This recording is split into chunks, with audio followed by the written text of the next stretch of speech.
delightful commentary. Penis joke. And to fill in for... Thank you. Somewhere Grim would have just been spinning around in bed, just, no! There's something wrong! The disturbance of the Force! Having nightmares, I can see it now. We love you, Grim.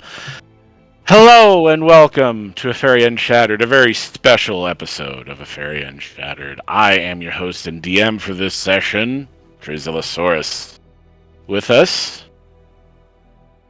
is Nerdhalla as somebody to be determined later, and Dan, our one player.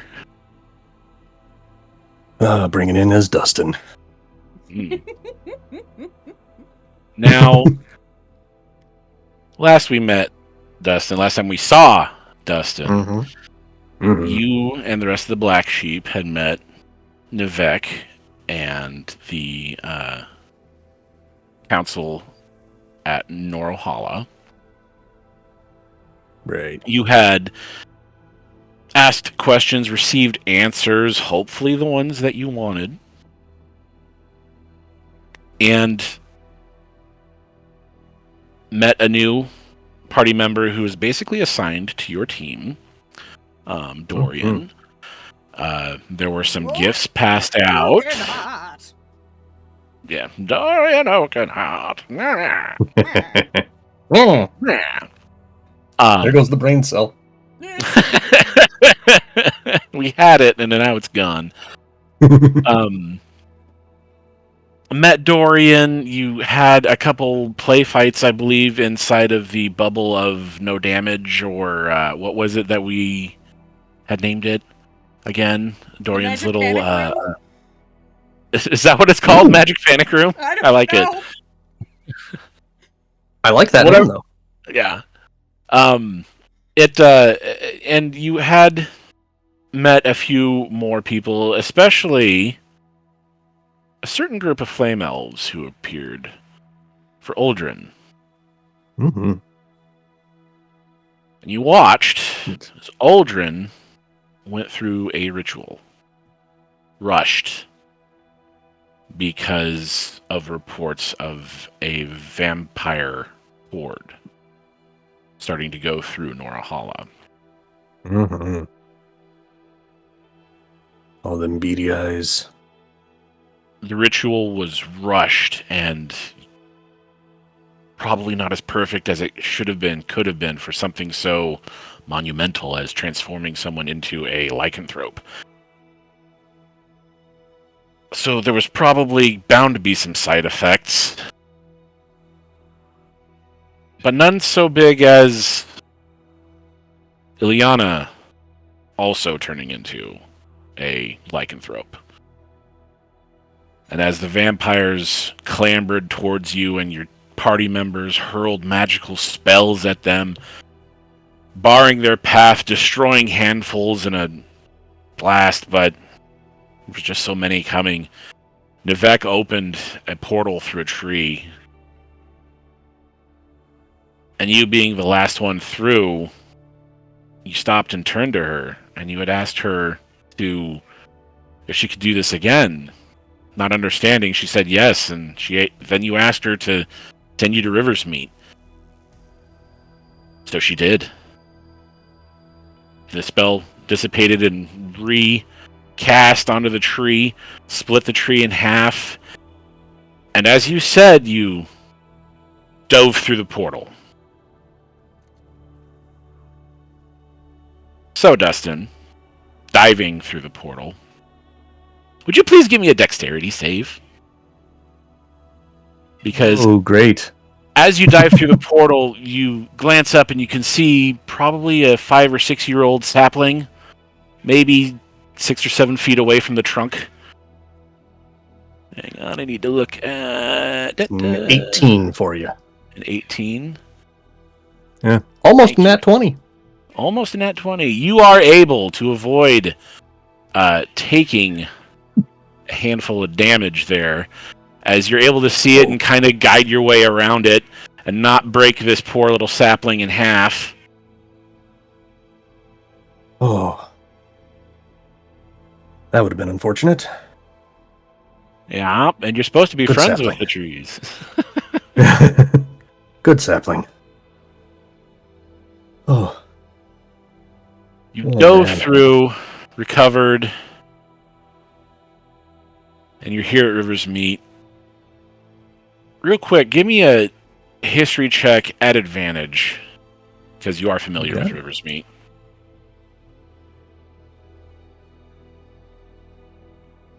It doesn't seem to be giving me the option to... Oh, there it is.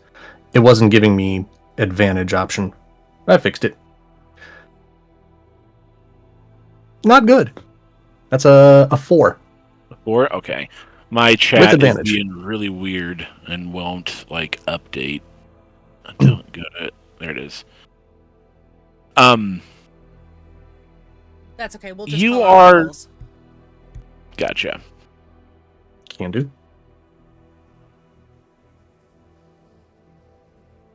Modern problems call for primitive solutions. As you look at Riversmeet, you have a hard time placing exact monuments, landstones, or markers in your memory that are like, what am I looking at here? You know you are roughly southeast of Riversmeet on a hill that you can see several farms that you do kind of remember being there, although they look very different now. It sure has changed in 20 years. And everything from your memory is distorted now because what you're looking at seems to all be bathed in blood, thanks to the blood moon eclipse. As you just look over this landscape, your ability to see into the ethereal allows you to see a lot of what looks almost like mist. You know it's the souls of the dead lingering because they have nowhere else to go. It looks like blood mist just kind of hazing over everything. That's more than a little unsettling. Ooh. So I'm also kind of picturing Dustin would probably be actually muttering to himself all of this too. yeah. I would too, honestly.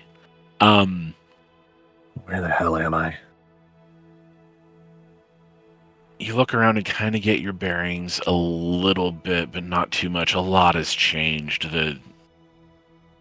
Everything looks so bleak, so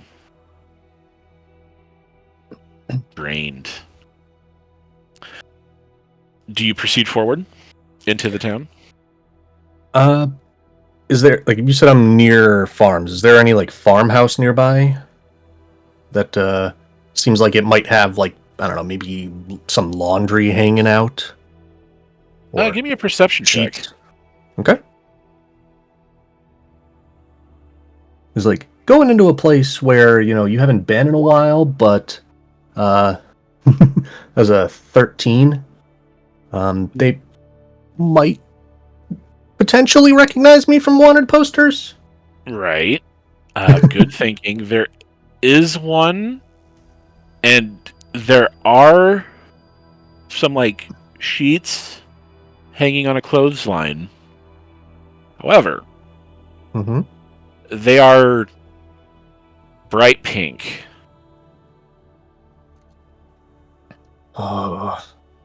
And don't really look like they'd be very good for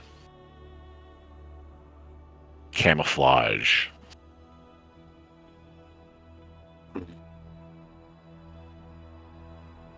Does it seem like it would be big enough to cover at least my head?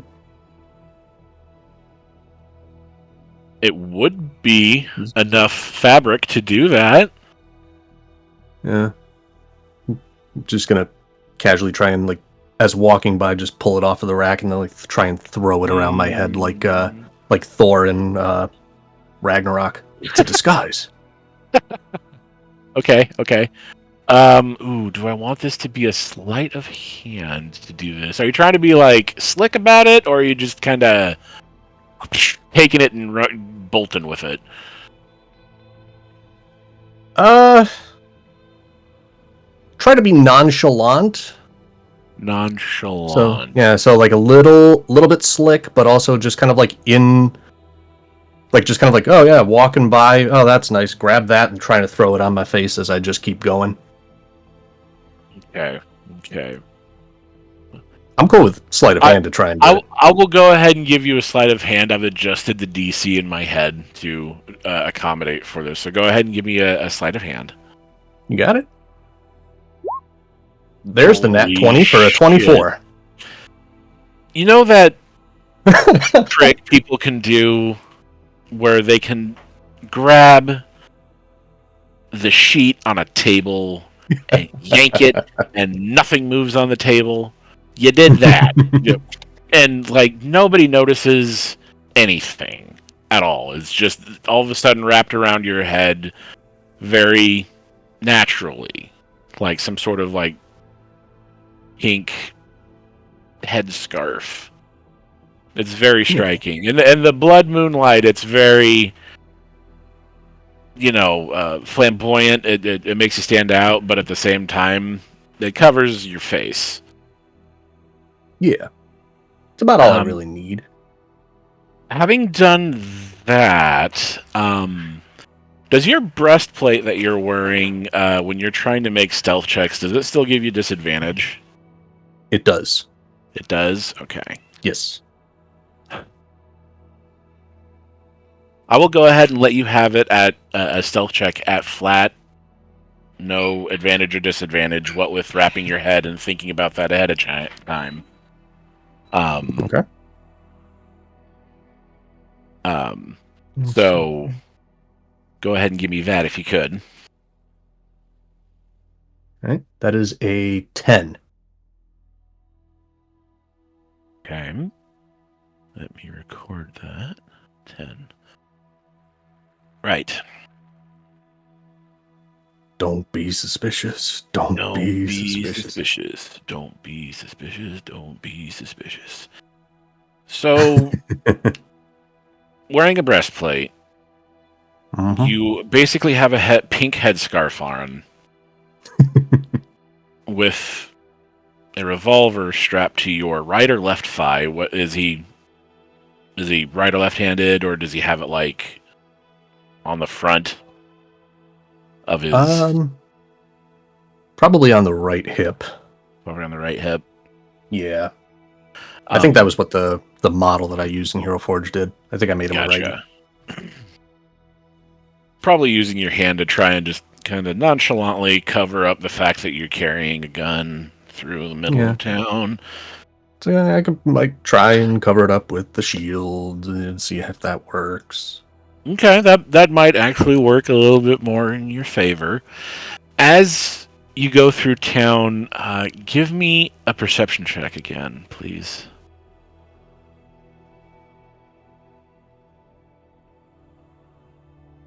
That is a 17. Okay. Not only do you see posters with your face on it, you see posters for Zedish, Arapsis, Aldrin.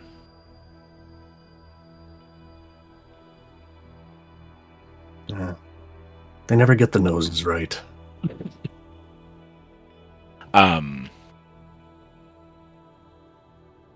10,000 gold pieces. Alive, half for dead.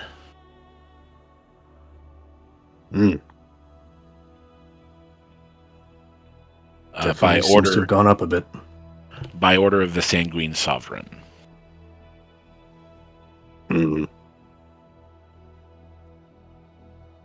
As you walk through town, you do see that there are still people living in Riversmeet. There are business still continues even despite 15 years of Infernia on Earth, essentially.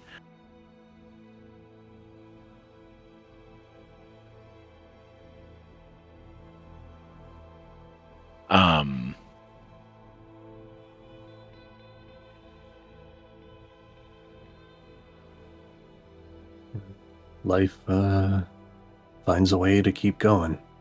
Yep.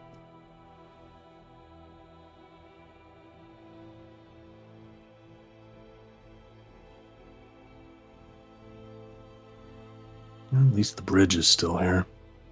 Well, the bridge is still there. You see a lot of the same vendors, again, 15 years on. You see some city guard. There is an underlying thread that's very common amongst everyone that you see, though. They all look malnourished and quite pale.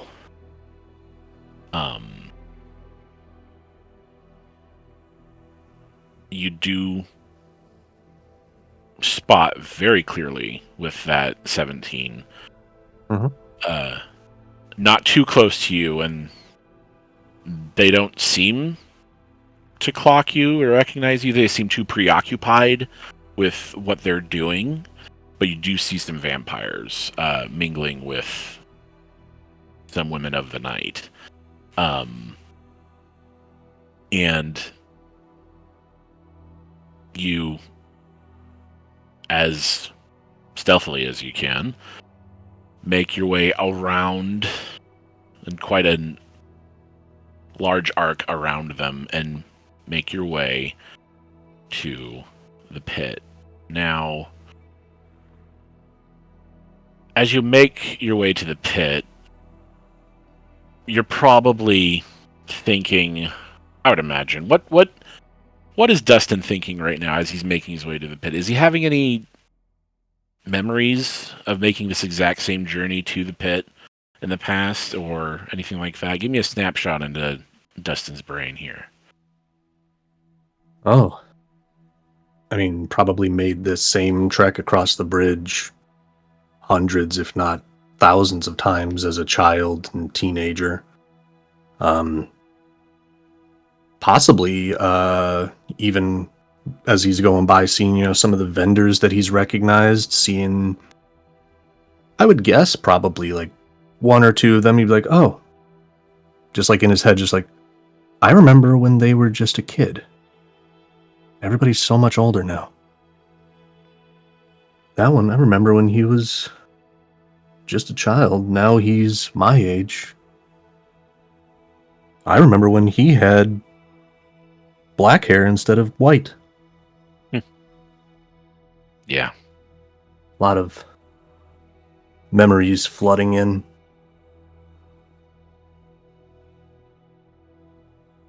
A lot of melancholy, I imagine, that Dustin's going through, seeing his old town this way.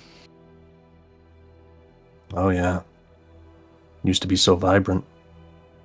Bright. Now everything's sullen. Dim. His heart's just kind of racing in his chest right now. Just combination of fear, anger, just desire to fix all this. Okay. You make your way across the bridge, past all these vendors making his way downtown. Make him away. And you come to where the pit is, and you come down the side of the cliff, and you remember the old handholds that you used to get down. Duck under this branch, climb over this one. Careful of that rock, that one's a little wobbly, you could slip and fall. You do see that rock has actually broken off and fallen, so you have to go over a spot a little precariously. And you come to the entrance of the pit of a very familiar cave. What do you do, Dustin?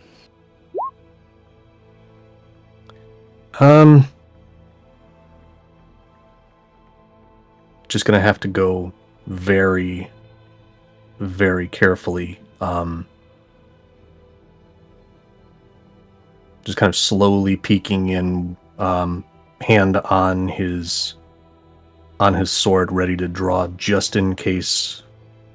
Because like he's kind of worried about with like the notes, and if there's like a physical note, somebody may be seeing that other than Sasha. So he's hoping for the best, but preparing for the worst.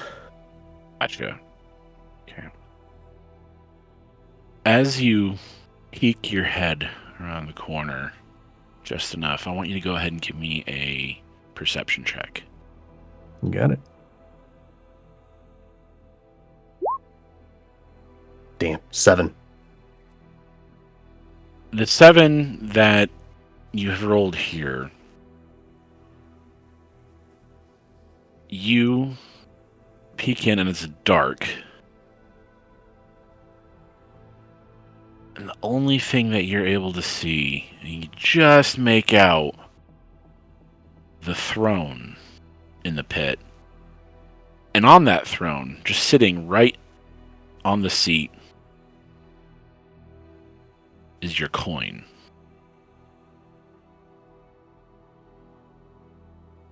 What do you do? Slowly making my way in, just being as light as he can with his footsteps, still probably making more noise than he would have hoped with all the metal clanking. I will have you go ahead and give me a stealth check at disadvantage, please, sir. You got it.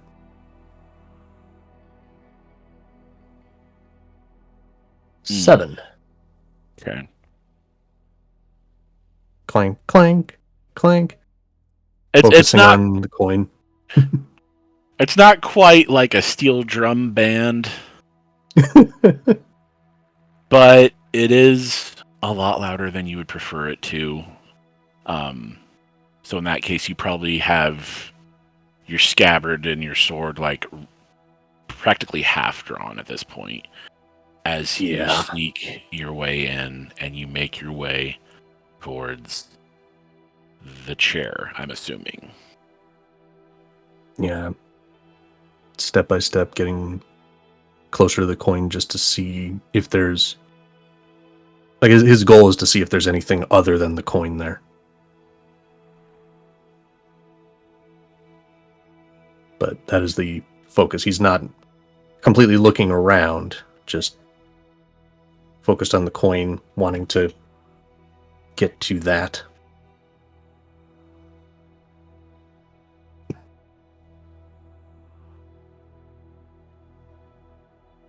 But if I can get up to the coin, even if there's nothing there, still picking it up and holding it in his hand, turning it over.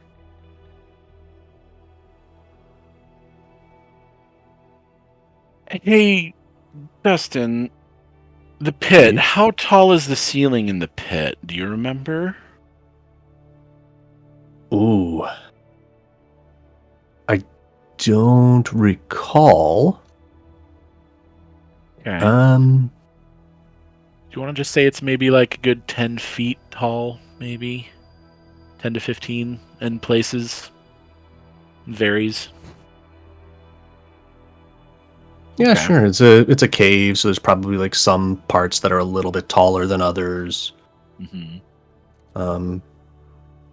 Yeah, probably enough to where you wouldn't be able to completely reach the ceiling. I would kind of figure it's kind of like sunken down a little bit.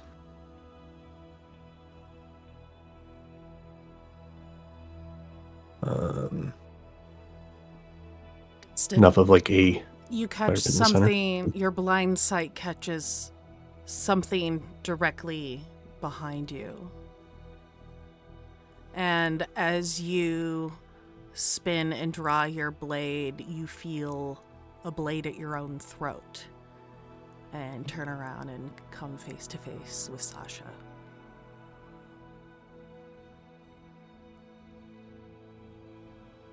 Drops his blade to the ground, letting it just kind of clatter. She does the same. and just hugs you so hard. Gives her a full embrace, picking her up off the ground as best as he can with all the stuff he's got on, and just kind of under his breath just goes, You always were better at getting the drop on me. Not my fault you're so loud.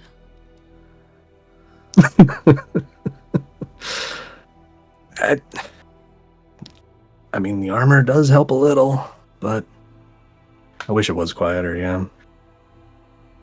Kind of leans back a little bit, socks you with the shoulder, a little clang. And you immediately notice as your eyes adjust to the light that since you saw her in your vision, she is definitely cleaned up. Though her hair has changed a bit, like she cut it.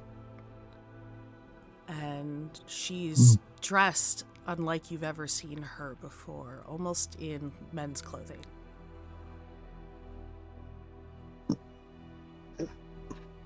Shirt, pants, vest, boots. It's a good look on you.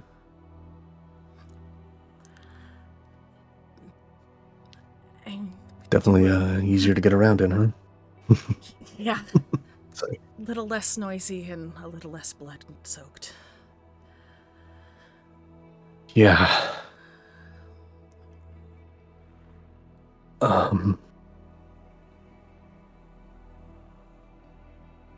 did you Do get we- here so fast? Oh.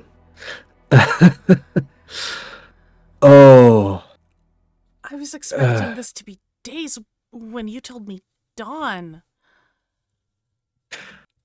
I thought this was some sort of a trick. Not that you would ever play anything like that. I mean, you know I don't really joke around when I'm being, like, when the situation's serious, but, do you want the short version or the long version? She kind of looks around and takes a moment, kind of raises a finger and steps to the mouth of the cave, and you see her kind of lean her head out ever so slightly, listening, looking. We're safe for now. And she steps back into the pit, and you watch as she walks over and picks up a black hooded jacket. Definitely wasn't hers before, but seems to fit her perfectly.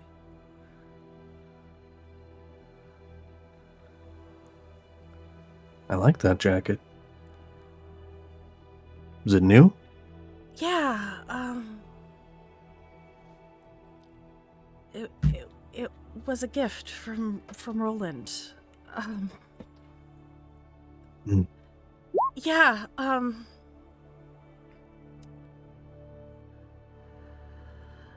yeah, you'll get to meet him eventually. He went back to the Alamo to collect things and bury who he could. Yeah, I don't know exactly when he'll be back, but I can take you to his house. It's safe there. He's over by the docks. Yeah. Oh, good. Yes. Safe is definitely better. Do you want to go there now, or do you want to talk here a little bit first? Because if it's dawn, there's probably still going to be some people getting up and about, but there's also probably going to be more crowds now than there would be in a couple of hours. We probably have a little while before it gets busier and we can blend in with the rabble a little more. Yeah. I tried to find something to kind of cover myself up. If the color It's not suits really you. my color. I think it suits you. Well, I might hold on to it a little longer. I mean, you always did have a flair for the dramatic.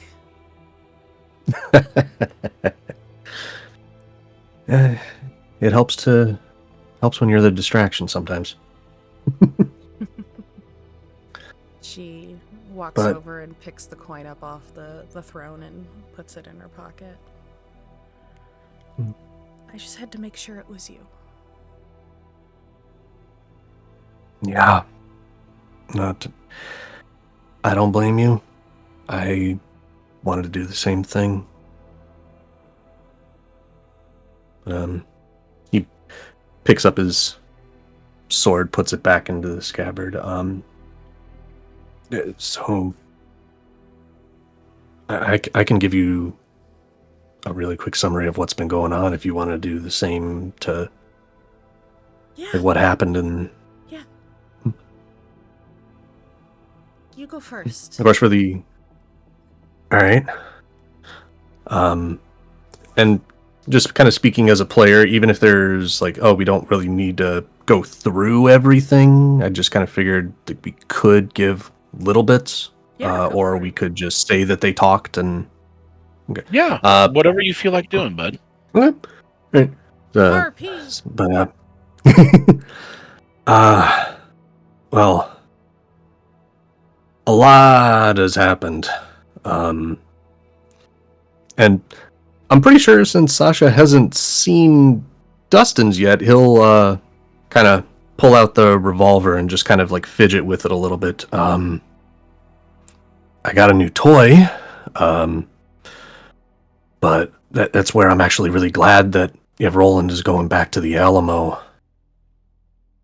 whatever's there, we do not want falling into the wrong hands. I mean, just this little thing here. Oh, the damage it can cause. I've seen what Roland's can do. I can only imagine what this one does. This is even fancier than his. Yeah, it's really cool. It's it's definitely a lot fancier than my sword. That's for sure. But I wouldn't doubt that there's fancier and more magical weapons that they've crafted over much longer periods of time, so I'm glad that he's going to get things sorted there. But I'll be honest with you, I didn't anticipate just how much things had changed. The towns, the people here and every other town that we walked through, just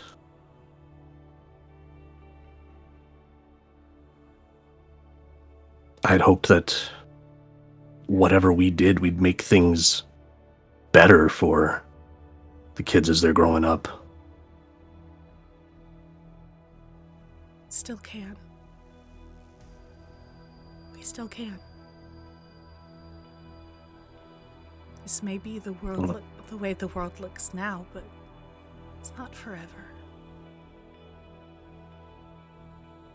We'll definitely make it better. He just kind of gives like a little wink. I guarantee it.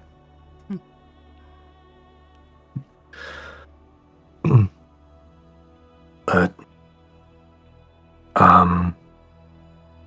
we met Aldrin's ex-wife. I'm not sure if they tried to. Yeah, that was a little bit of an adventure. They went off and did some things together. Might have reconnected, which is good. It's good to have someone to care about and to care about you. That's always a great feeling. You watch as her cheeks kind of flush at that. She kind of looks down but smiles. Dustin kind of does that like kind of like the loosening of the tie, you know, when somebody's like, "Wow, is it getting hot in here?" But it's more like his Just the like a finger around ascot kind of thing. Yeah, the finger around Yeah. the collar. Ay, Yeah. caramba.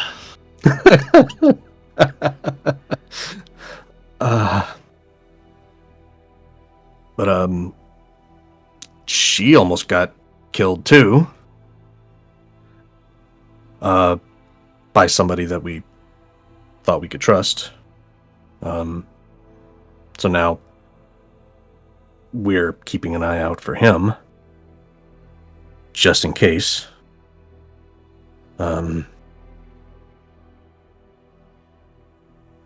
Aldrin is now. I think he can control it. He gave me. He pulls out the silver bullet, and he's like, he gave me this before the ritual, and now that I'm thinking about it, I'm hoping he doesn't want me to use this, but I'm thinking that at least for now, he's got it more than under control. Has what under control? I think he can turn into a lycanthrope now. Oh. Yeah. So she starts he's like now inspecting you, like, you're not going to turn into anything now, are you? And kind of like just sure playfully hope starts not. kind of poking you.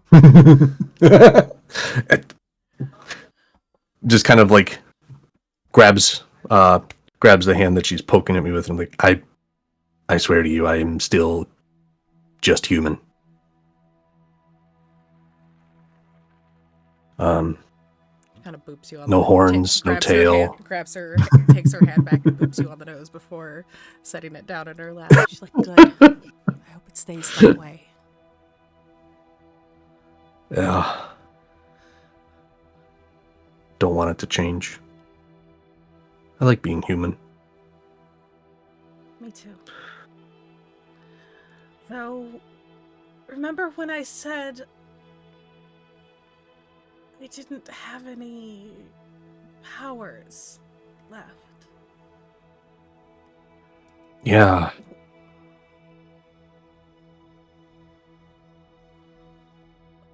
His head just kind of sinks as you and think about it. she takes a die out of her pocket and rolls it in between you. And you watch as she kind of scrunches her nose and waves her hand over it, and it rolls to a 6.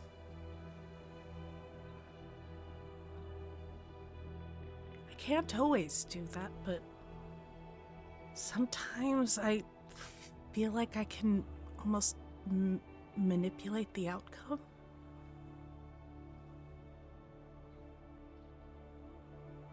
That is really cool. Yeah. I mean, I think I might have something like that.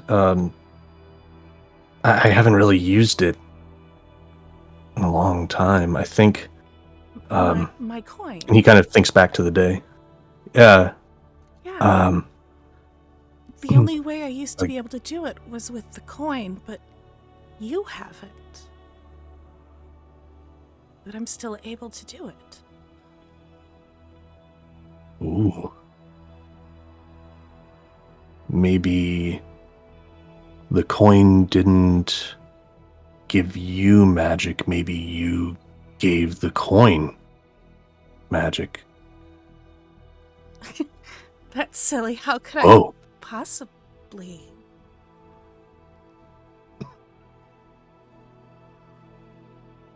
That's so weird. I mean, to be honest with you, I've seen people pick up the ability to have magic. I've seen kids that had it from birth. Some people didn't find it until much later, back when we first started with the Enclave. But... like Newt. And you Yeah. watch as she says that name, she kind of, her eyes drop, and you can tell that tears are starting to well up a little bit.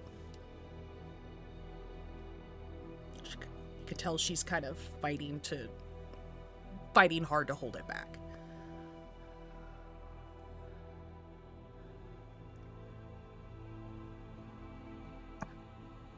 Hey. It's just you and me here. You don't need to fight anything back. I won't judge you at all.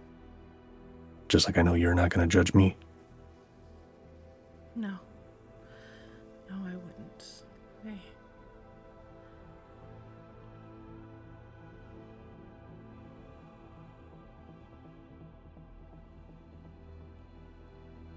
I thought I was scared the day we left Riversmeet. Ooh. I thought I was scared when I was food. I thought I was scared when I lost you. But watching almost everyone you know be slaughtered and be powerless to do anything about it. To be told to run.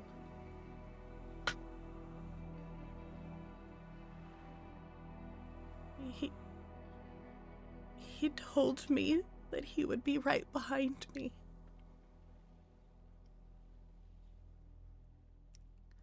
When he opened that portal.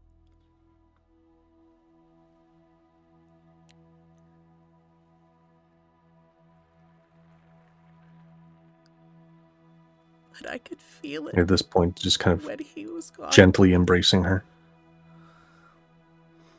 She just buries her head in your neck and just starts sobbing.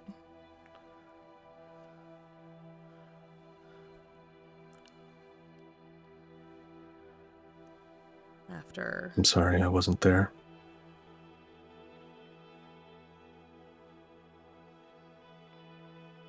She brings her head back up and looks you in the eye. It's not your job to save everyone, Dustin.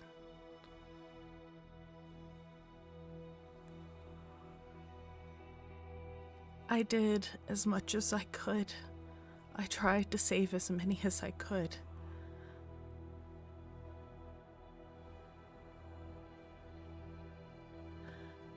I only know of a few that are alive, aside from Mara and Petra. They were the first to go. Hardy Har sent Rog next. And then me.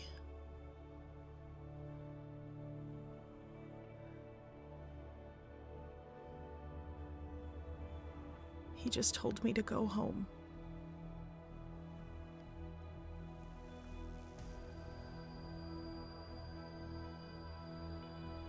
To run home. She just curls into your embrace a bit more and just rests her head on your shoulder.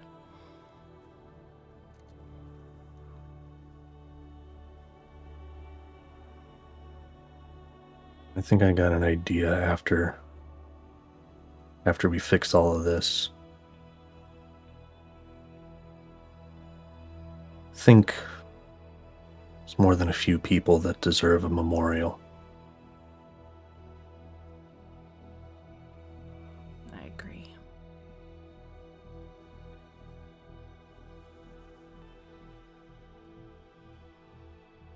And there are several that will need a burial. Whether by our hands or someone else's. And then you watch as she sits up a bit straighter and kind of stares off outside of the cave. And when we cut Bakarin's head off and bring the sun back, then we can celebrate.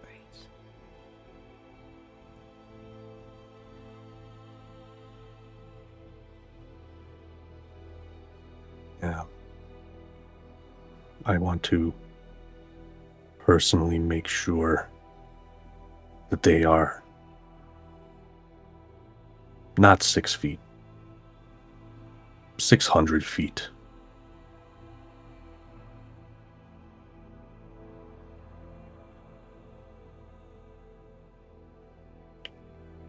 He's just kind of like shaking at this point a little bit.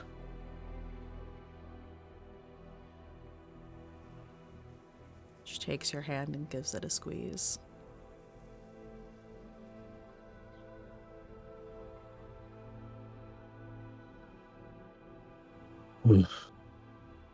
Roland's been teaching me a few things since I got here. Oh, really? No. Not something Anything to show off? not really here.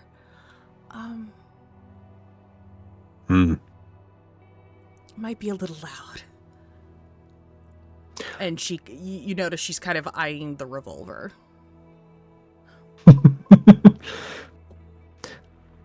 Dustin notices that she's looking at the revolver and goes, Oh, that kind of loud. Okay. Yep. Yeah.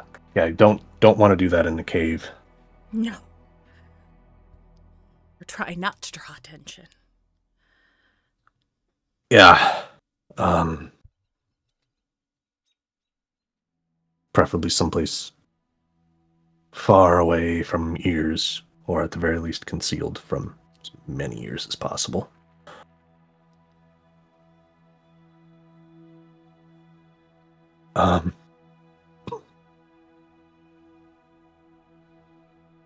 But he kind of looks around at the at everything that's left in the pit that's been here for 15, 20, 25 years. This place has not been disturbed. Dusty. Well, And Dusty. virtually undisturbed.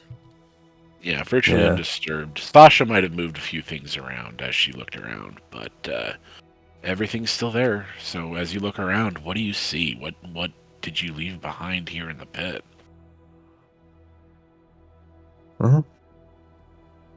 There's definitely a charcoal or crayon drawing of the dealer's hand in like early Sasha drawings.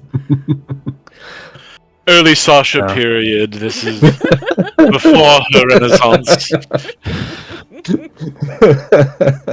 And way before her purple period. Don't even get me started on that. Sorry, continue. I had to. No, that's great. No, that's great. Love it. There's definitely got to be like a deck of cards and some dice, and something that they would have used for like trade or like some sort of equivalent to poker chips or something. Would you guys had a dartboard? I don't know that. I don't know how easy it would have been to do a board darts. that they threw darts at, but maybe just maybe something board with knives. like, with like a bullseye painted on it. Yeah.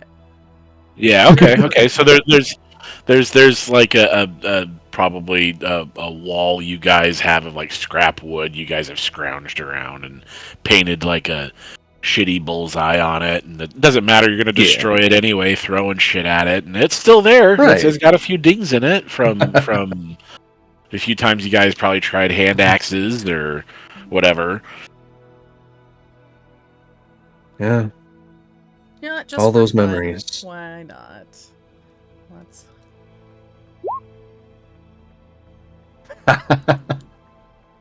Not quite a bullseye.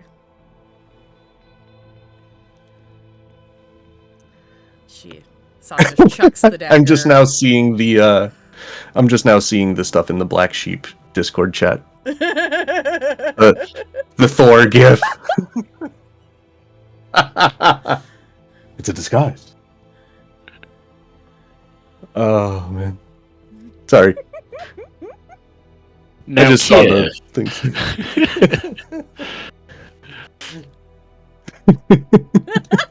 I like it. So yeah, your dagger does go high and right, just a bit of the bullseye, but it would still hit somebody like dead in the chest if you were to throw it at someone. Nice. Good shot.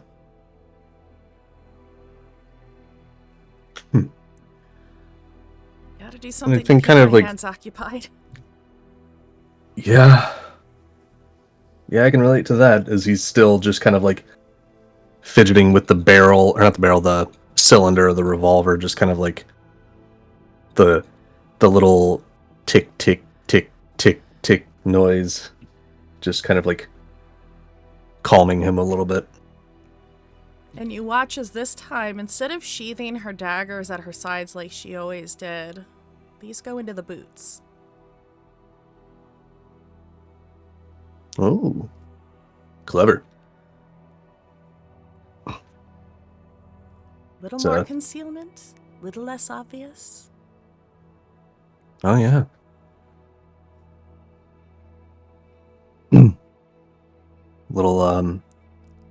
Little bit harder to find in a pat down.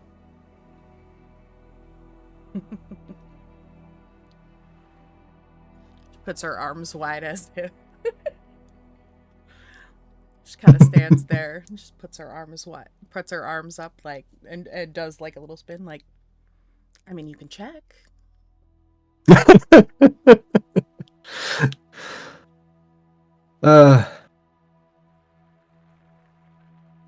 Why not? Just kind of rolling with it. Just kind of puts hands on shoulders, upper arms, down the sides, across the belt.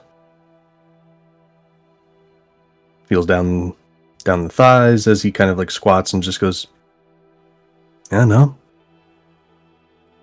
I don't feel the knives.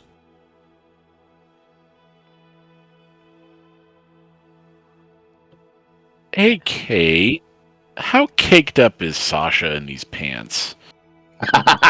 Hold on, we've got art for this. We do? Hold on, I'm gonna put it in Dustin's. I'll just say I'm not surprised at all.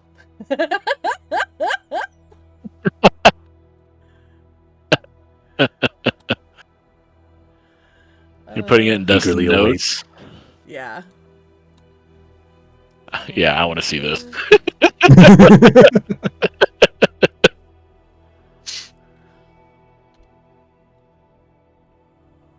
Oh, decently so. So. So yeah, what was the line from that Johnny Depp vampire movie? Oh, she has wide, birthing hips, dark shadows. Oh, from Dark Shadows. Yeah. Yeah, she's pretty decently caked up in these pants, man. She's looking pretty good. Mm.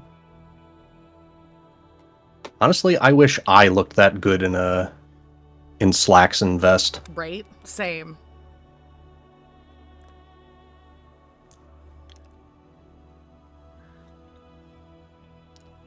I almost feel like that needs to make it somehow like shown into the video, just like fading in.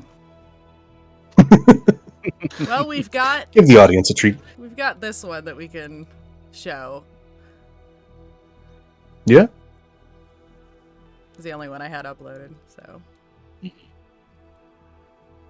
All right. One of my favorite details is the faded bruises on the knuckles. That's my favorite. Yep. I don't know why. That's just such a cool little detail. It makes me happy. Shows off the hard work. Yep. You've also noticed, since you saw her last, and you noticed You may have noticed it in the vision, but it didn't really stick out to you at first. But the color to her hair is starting to come back. The red is coming back, slowly but surely, kind of like a reverse rogue stripe.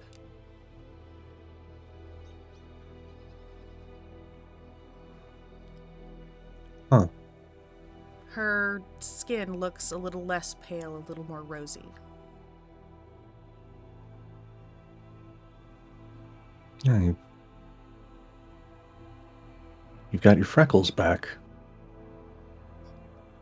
Yeah. Not really sure when that happened. Before here, I don't remember the last time I looked in a mirror.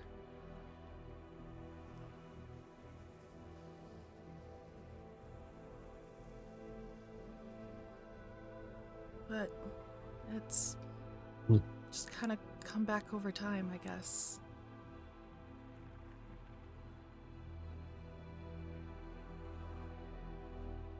Well, that's a good thing, though, right? I would hope so. I didn't want to look like an old lady forever. I mean, you didn't look like an old lady to me. You still look like Sasha.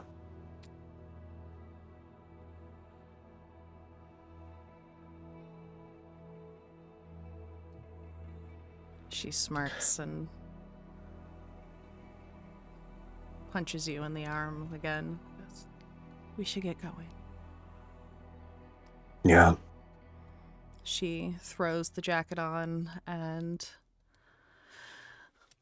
as she pulls the hood up, she also pulls a mask up to her face, so you see just the eyes. Dustin puts the piece of bright pink fabric back over his head. My dude, you are in the pit. Do you want to look around to see if there's, maybe something that's not bright pink laying around? That's true. Yeah, that's true. Because if Yeah, you do, I was just thinking maybe there's... give me an investigation check.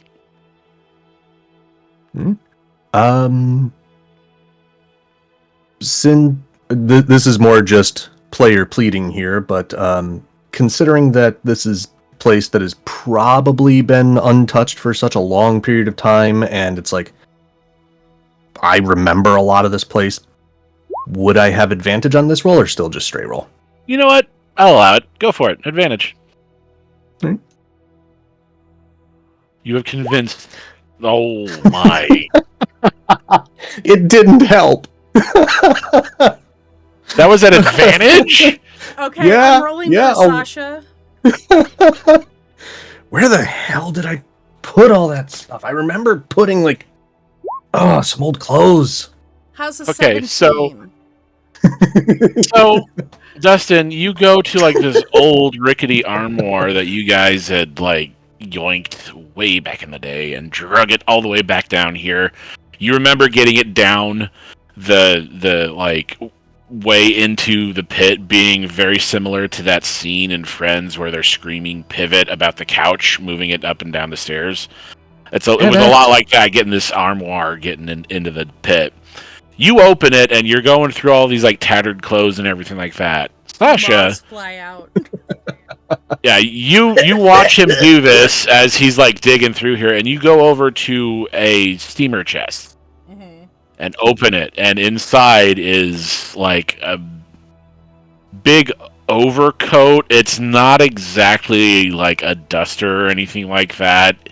You got it off of some old ship hand who basically lost it in a game of cards.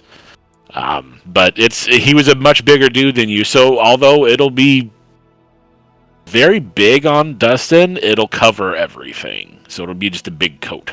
There will be no survivors. Yeah, it's a lot like that. That's a nice coat.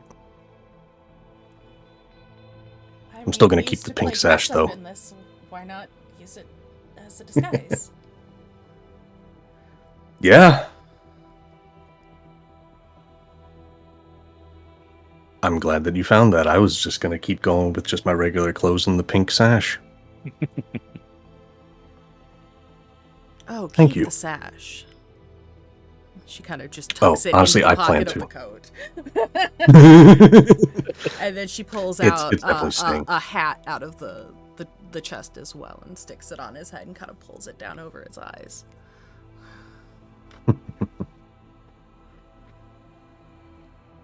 It's a different look, but still a good disguise. I'm sure if we can find you something at Roland's, his clothes will probably fit you. All right. Yeah, maybe.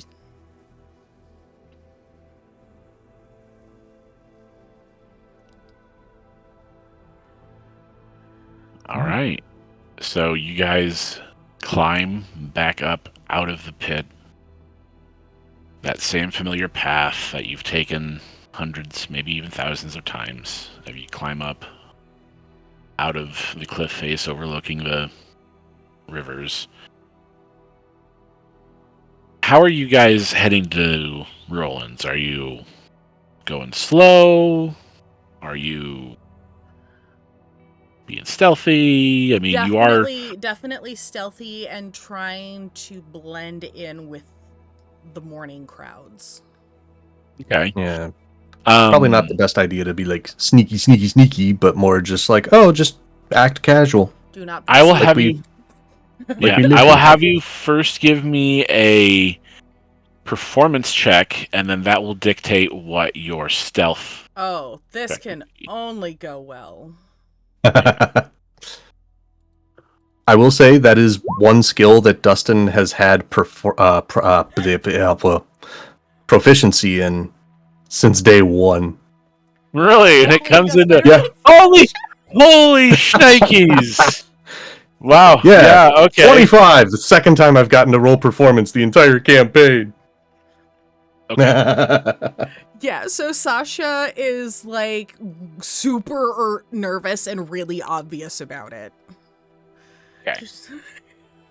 So normally, Sasha, you would be at advantage at stealth. I'm gonna have you just go ahead and take it at regular. Okay. And Dustin, you're blending in well enough that you can go ahead and take it as flat. I will not have you take it at disadvantage for. How's that 20 for 35? Okay. That will help, Dustin. Oh. I'll cover for my 9. Yeah, that will cover for the 9.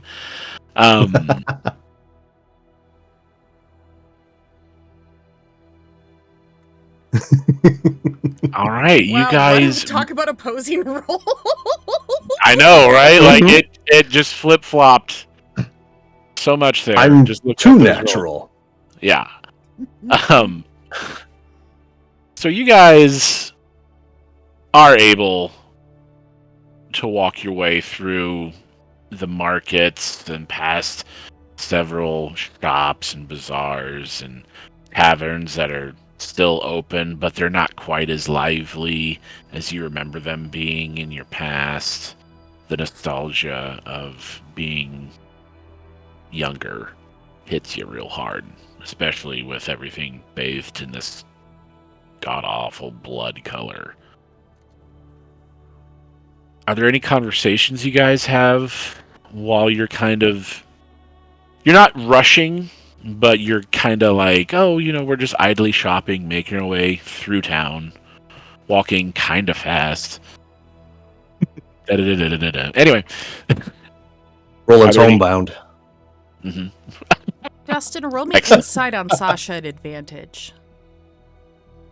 Okay.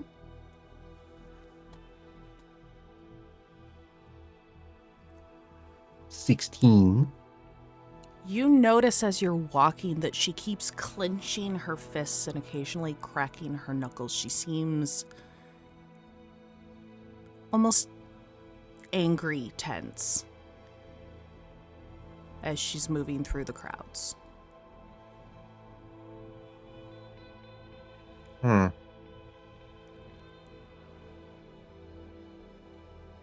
just kind of grabs whichever hand is closest and just kind of interlocks his fingers with hers if he can, and just kind of under his breath,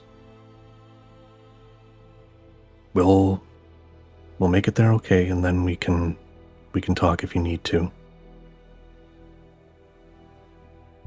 She That's just stops for a moment, looks around, and then kind of pulls you into an alley. And still holding your hand, makes eye contact, and she's just like,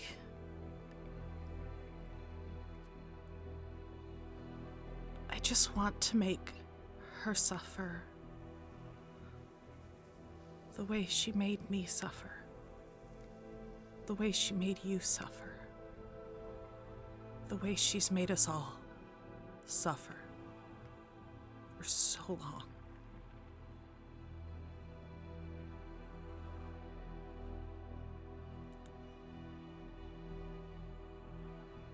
I know what you mean. Believe me, we definitely will.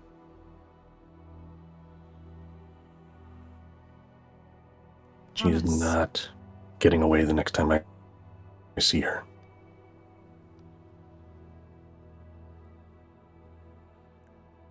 I want You have my blood word. for blood Mm-hmm. and by the gallons.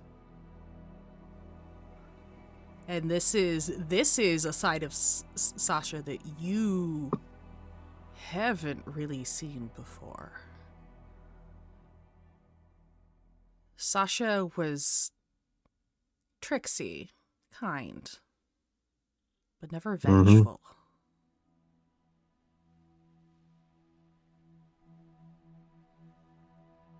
I want to say Dustin was kind of the same way before.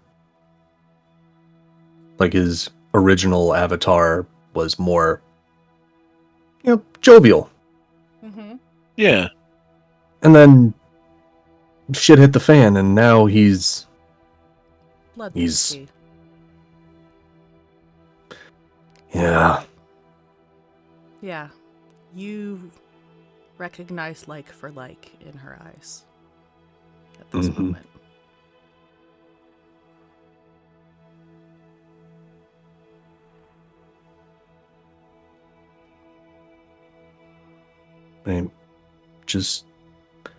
I just want you to know one thing. We don't need to carry the burdens alone. It's still heavy, but we can share.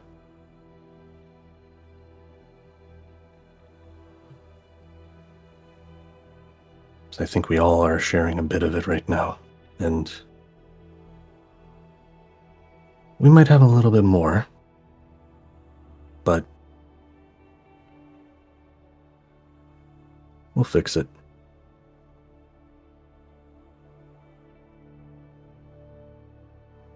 Leans her forehead against yours. I trust you.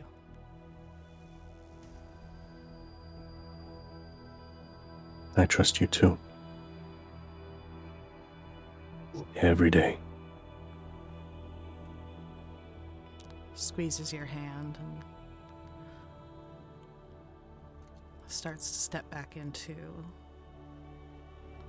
the throng of people. It's as you start to step back into the throng, you hear, ooh. Oh. No. Wow. And as you look, in this alley that you have stepped into, getting up basically out of the gutter is a vampire. Oh. He looks disheveled. He looks haggard, strung out. Oh, you smell so ripe. Oh boy, You guys haven't been bled in a while. And he starts getting closer. Oh, wow. And he's making so much noise that another vampire nearby goes, yeah, I thought I smelled that too. Sasha shoves Dustin behind her and pulls her daggers out. Ooh, feisty. We got ourselves a fight. Come on, little girl. Give me a nibble. And the one that's in the gutter is the one that's speaking. The looks a little bit kind of like Beetlejuice if he were a vampire, kind of. Okay. And then the other one from the alley, or from the street, starts walking towards you, and then you see another couple start coming, like, that see it. And it's very clear that they're vampires. You can see the fangs. You can see the way they strut. You can see the way people part from their paths as they come towards you. It's becoming very clear that you have drawn their attention. What do you guys do? I'm going to immediately look for something to get us a way to get onto the roofs.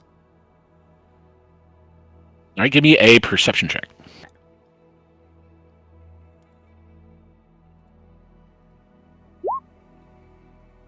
Nice. Ooh. You do see a stack of boxes and barrels that get you reasonably close enough to the roof of this nearby building in this alleyway that you can get there. You guys want to climb it? Yeah. Go ahead and give me either acrobatics or athletics, whichever one you prefer. All right. Let me triple check. Do I have second story work? Yes. So I have a climb speed equal to my speed, so I don't have... Do I still need to? Nope. You can just whip up. All you right. go. Sasha's up, and then she's going to reach a hand down to help Dustin up. Okay. I will let you do this at advantage, whichever one is better for you, Dustin.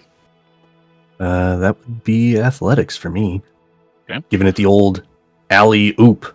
Yeah. Good enough. 18. Sasha, you haul Dustin up onto these boxes, and you guys climb up onto the roof. What is your next move? I'm going to orientate myself where I am and start running in the direction and start heading our way in the direction of Roland's as quickly as possible over the roofs. And Dustin, I assume you're following her? Best as I can. Best as you can, okay. I am going to have you guys, for this... Do we need to go to the other map? Is going to... Yep, I believe we do. Yep. Chase sequence, chase sequence, chase sequence. Absolutely. All right, let's get us... Okay, we are up on the roof. We are up here. Okay. Uh-huh. And then how many vampires we got? 4? 5? You've got about 5 right now that are chasing you. Okay. So let's go 1, 2, 3, 4. And...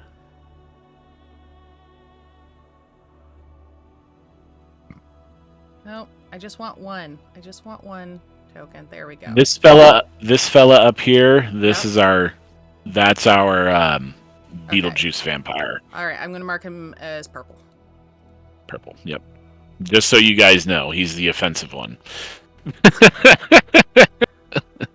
So yeah, these two would have been coming in from down here. This one was probably over here. All right. So they've heard the ruckus. You guys have made it up onto this roof. What is your next move from here?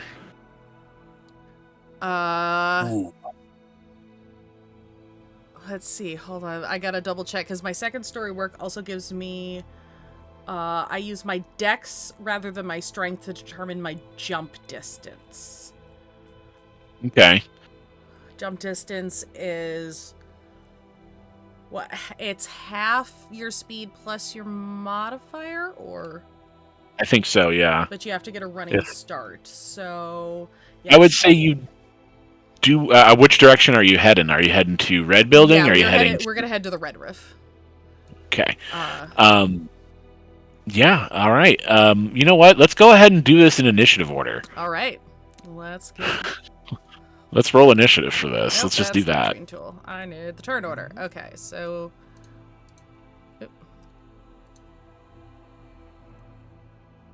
Come on. I forgot to click before I realized it right as I was about to hit roll. Okay, I've got to move this guy down just so I can get to the add turn part of his. There we go. Add turn.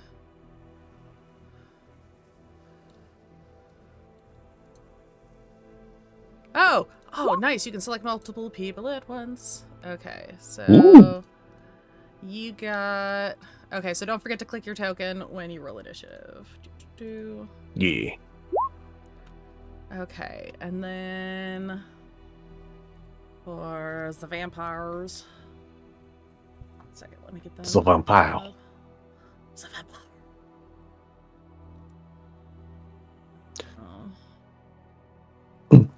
Are we going also, vampire or vampire spawn? Just so I make sure I'm getting the... No, not vampirate. Vampire. So apparently vampirate is a thing that you can pull up. That's kind of cool. Interesting. So are we going to the vampire or vampire spawn? A couple vampires and the rest are vampire spawn. Okay. Then I am pulling up. Then we will make these two vampires. So this one, where's the initiative? There it is. Which also, I just want to commend you really quick, Trey, on the, like, when you were describing this disheveled vampire, the only image that came into my head was Paul Rubens and Buffy. Yes! Oh, nice. Nice. Nice. I even put a GIF into the voice chat. Ah! Whoa! Yeah!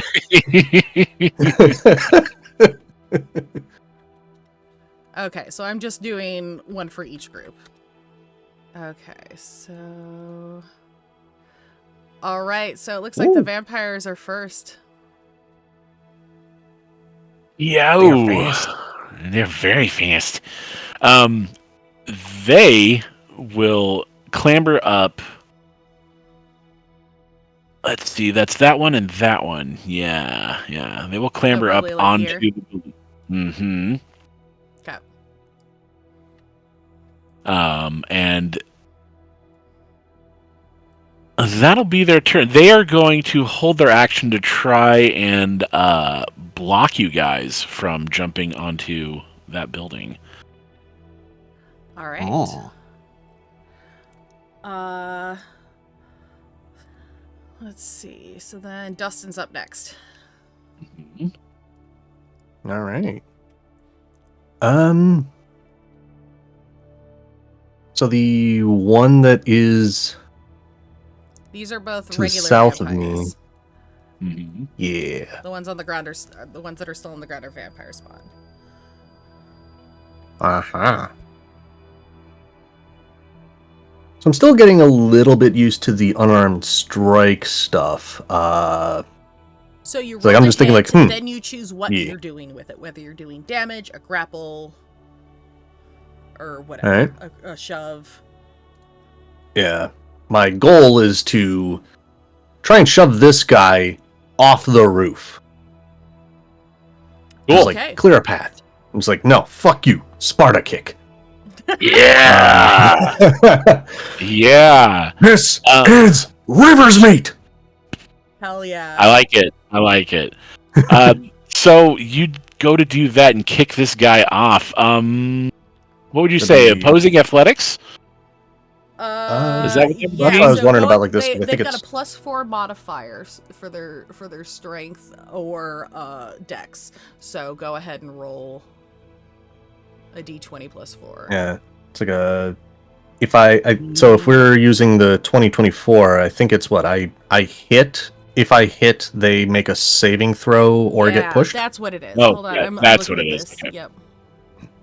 Yeah, so if I hit, they have a saving throw of DC 8 plus proficiency plus my strength mod. Okay. So it'd be a DC 14 if I hit, basically. Okay. So I don't think an 8 will hit. Yeah, unfortunately. Yeah, they're not. fine. Yeah. So I'm going to try one more time. Because extra attack. All right. Yep. Come on, dice. 13! Dang. I don't know if a 13 would hit a vampire. Unfortunately not, since I rolled 22s both Yeah. times. Yeah. Yeah. Yeah. Well, I think this is against their armor. Oh, their armor? So like it's the unarmed strike. I make a melee attack. Oh, yeah, no, that's not gonna And then that would be that. So it's like Okay. So if Yeah, it yeah. hits, then they Yeah. make the save. Got it. Yes. Yeah, Learned it. unarmed strike. You make a melee attack that involves using your body to deal one of the following effects. Got So it. if I hit, the target must succeed on a strength/dex save of its choice with DC 14, or I can either push it 5 feet away or make it prone. Cool. I like it. All right. Anything else on your turn? Damn. Bonus action? I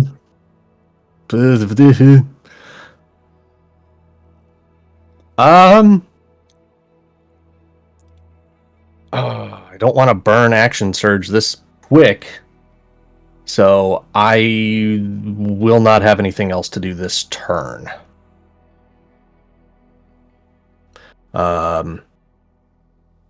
Yeah, that is all I can do this turn. All right. Okay. Vampires. Because I am not leaving Sasha's side. Yep, the spawner up. The spawn are going to clamber up onto the red building.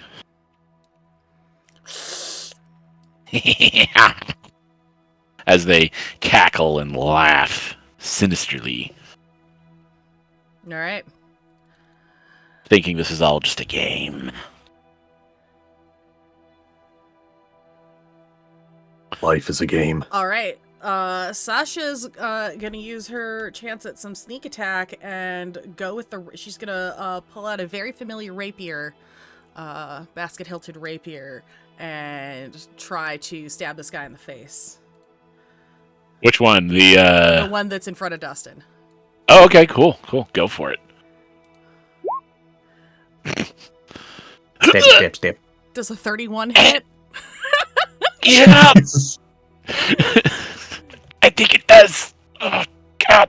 Why? So that's 20 points with that's 20 points of damage with sneak attack. How many hit points do vampires? Don't worry about it. I got this. Okay.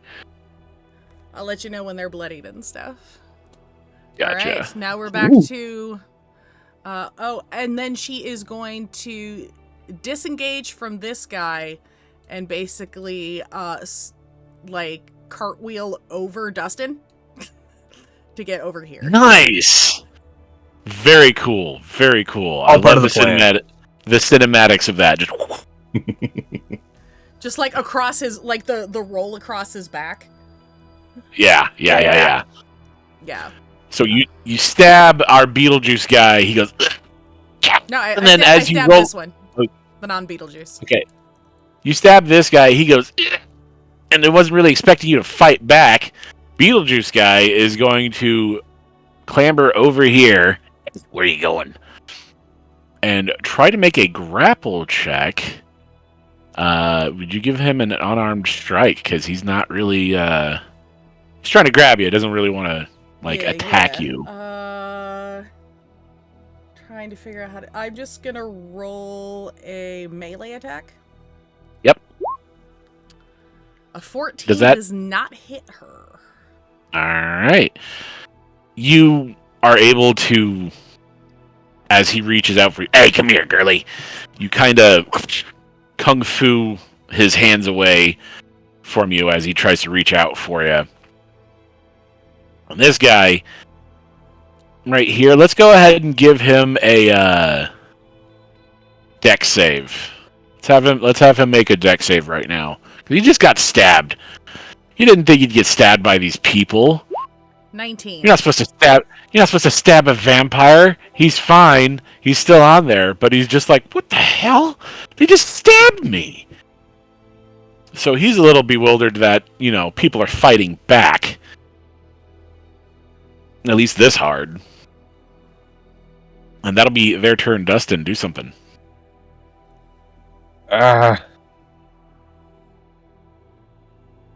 Okay. Remove the head or destroy the brain! Sasha yells. I thought that was zombies. I mean, that works for just about anybody, but does the Beetlejuice guy. Hey, you're not part of this conversation. This is an A and B conversation. See yourself out of it. Well, excuse me. Alright, so I haven't really had an opportunity to use this as much, so just gonna pull out the bloodshed scimitar. There's a thing that I can do.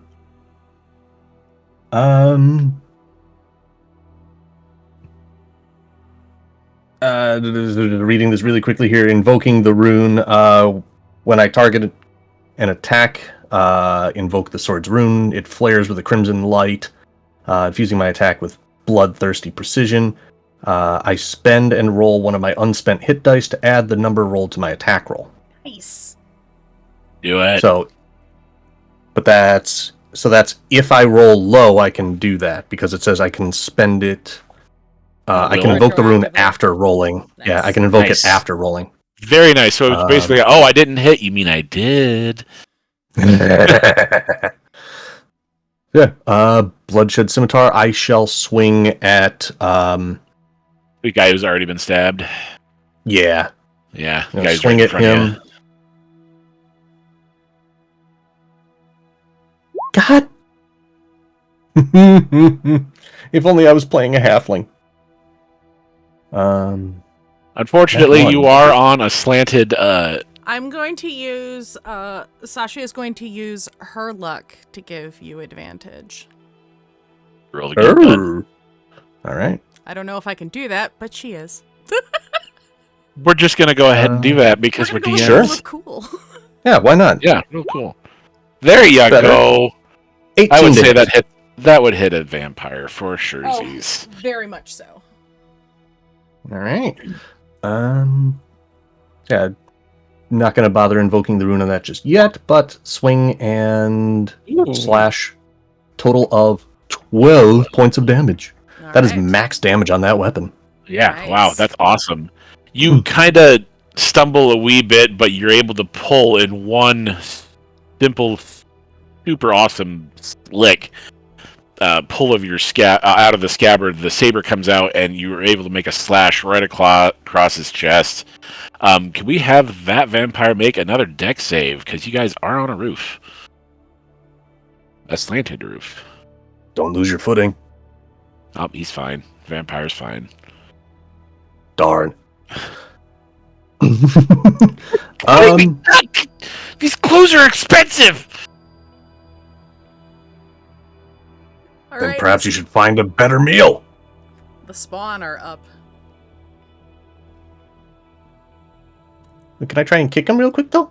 Oh, yeah, of course. Sorry. I'm just like, I just want to be like, no, fuck you. Get off my roof. Nope. Still ain't getting him off the roof. It's a slanted roof. It's if you've ever been on a roof, you don't really want to be fighting on a roof is like not cool. Doing anything on a roof and like you're trying to fight it you don't want to do this. It's a bad idea, but here you are. So they do that. These guys can see that you are having problems, or that they are having problems. What are these guys gonna do? Taunt. Yeah, they're gonna taunt. Although, are they gonna taunt our heroes? Or are they going to taunt their friends, the vampires, who can't really seem to get a hold? Hold on. Let me grab a D2. Mm. All right.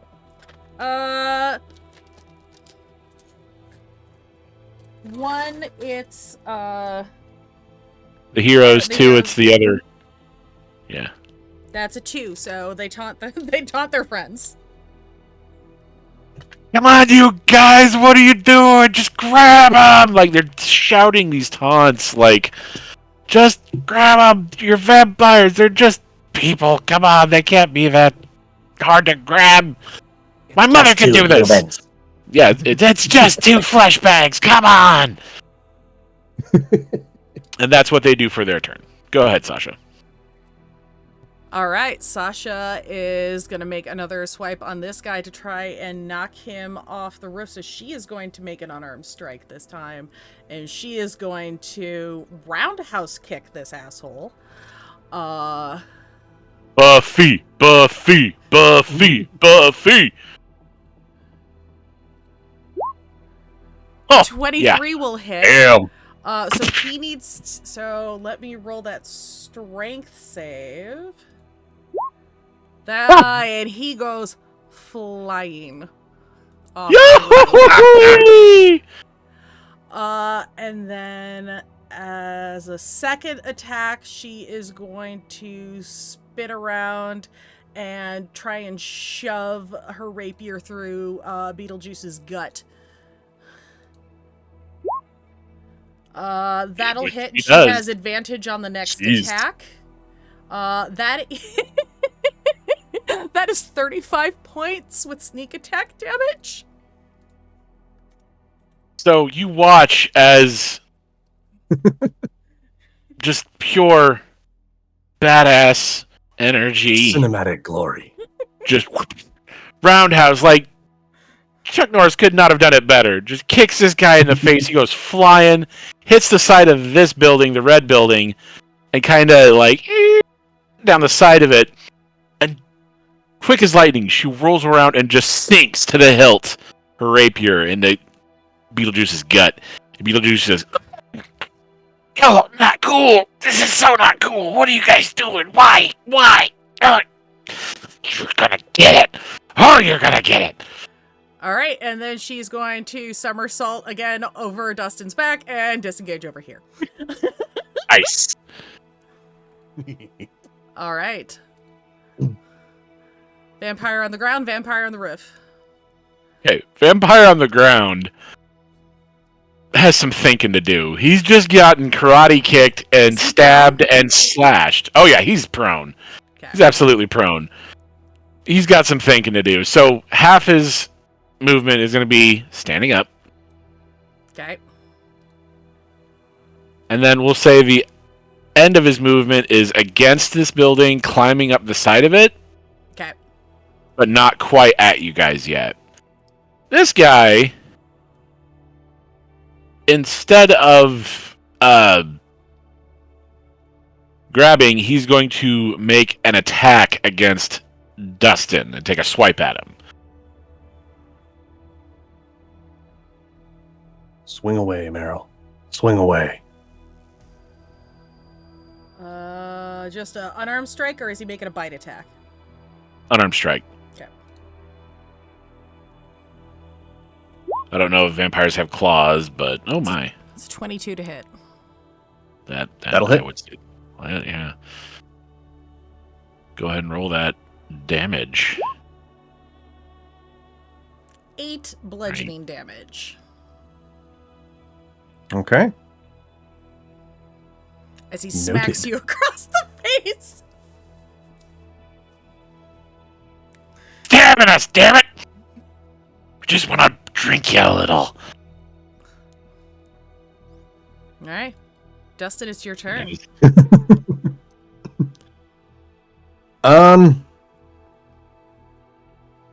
Since they're being taunted and the one's down on the ground, if this guy's still here.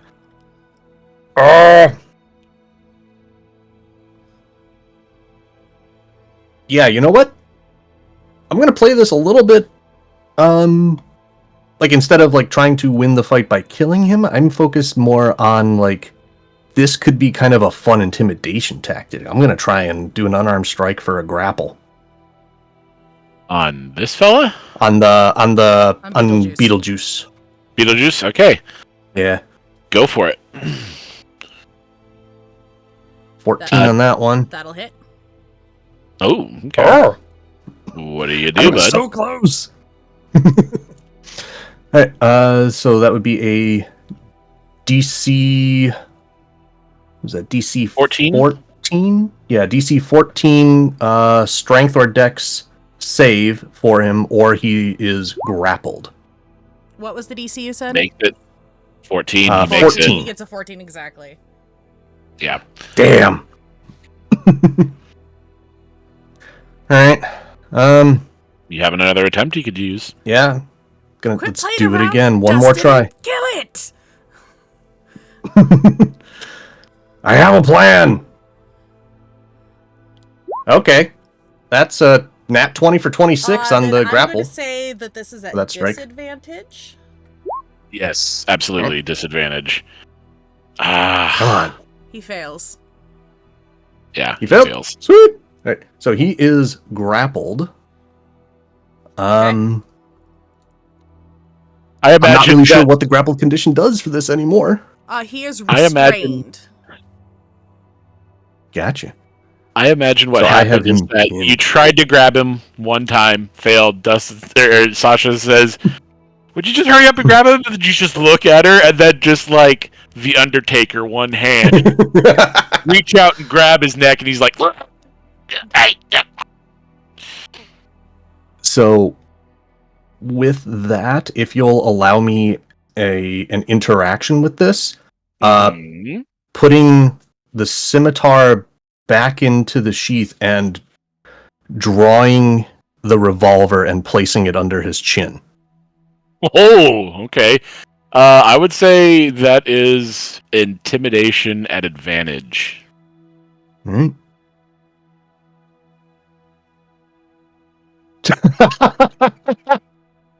19 and a 20. Nice. Nice. So for a total of 23. 23. Yep. Okay. It's cool. It's cool, man. We're not that thirsty anymore. Good. Go somewhere else. And he looks at you, and that's when you notice that your hat has fallen off, Dustin. Wait a Under minute. his breath. Damn it. It's cool, man. And you give me an insight check. All right.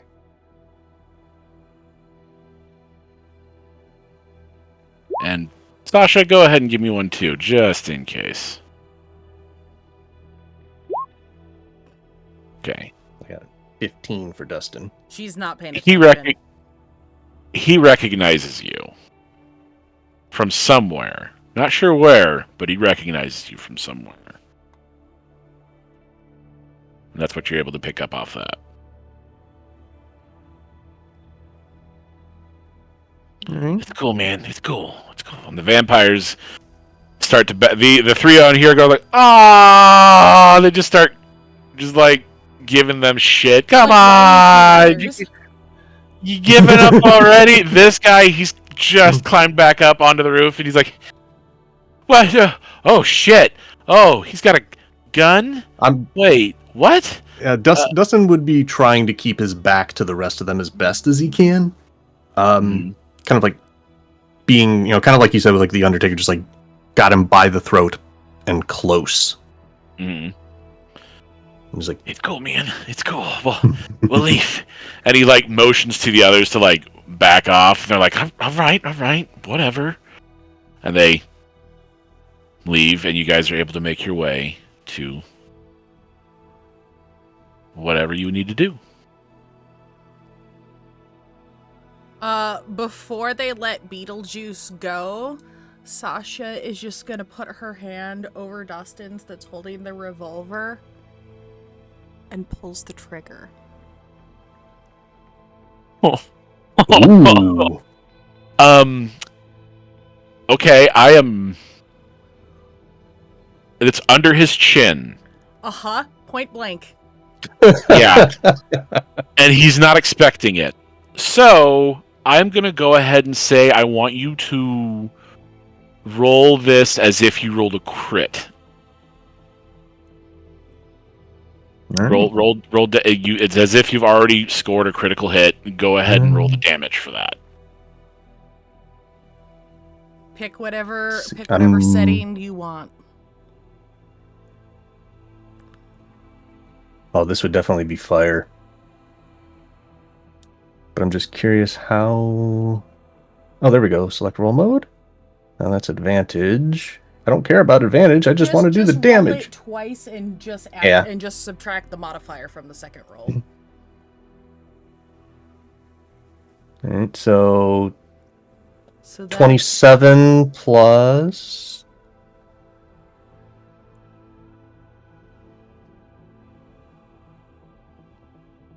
11. No, 27 plus 14. 27, 28, 29, 30, 31, 41 points of damage? Yeah. Yeah, 41 points of damage. What does that do to the vampire? Where is he standing?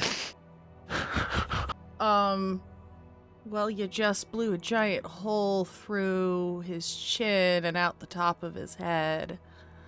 So, back and to the left.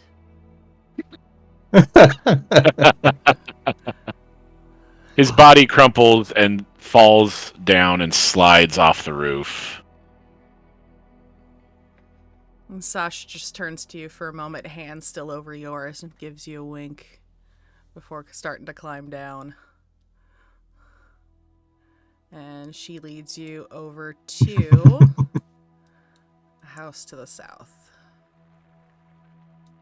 where we will move to quickly.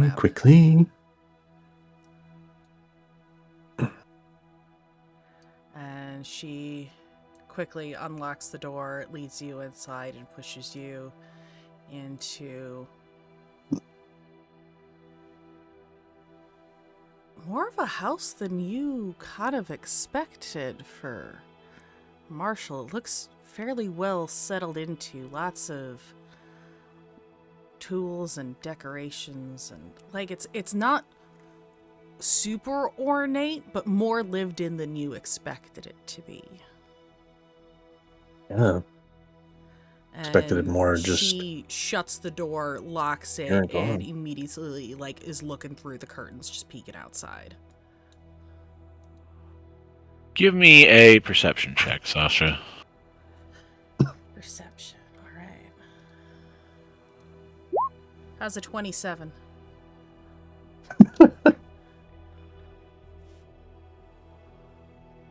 You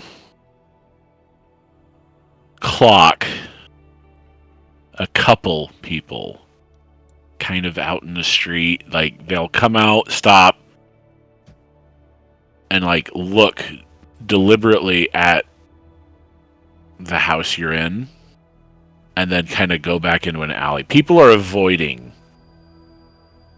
this house now. Alright, she is going to close the curtains and turn around and just kind of let out a heavy sigh before pulling a chair out and sitting at the table. She lights a candle on the table. So there's just a bit of light, and as it kind of warms up in here, you notice stairs leading up. It's a bit more of a house, like I said, more than you expected. This place is nice. Yeah, I'm not entirely sure how long Roland's lived here, but for the couple days I've been here, it's been pretty comfy. Got my own room, at least. That's nice. Better than that is sleeping on actually really nice. a rock floor. Yeah. Better than rocks. Better than just dirt, even. Are you but hungry? Yeah. Yeah, it's been a little bit since I've eaten. She's also, like, looking you over to see if you've taken any damage from the fight.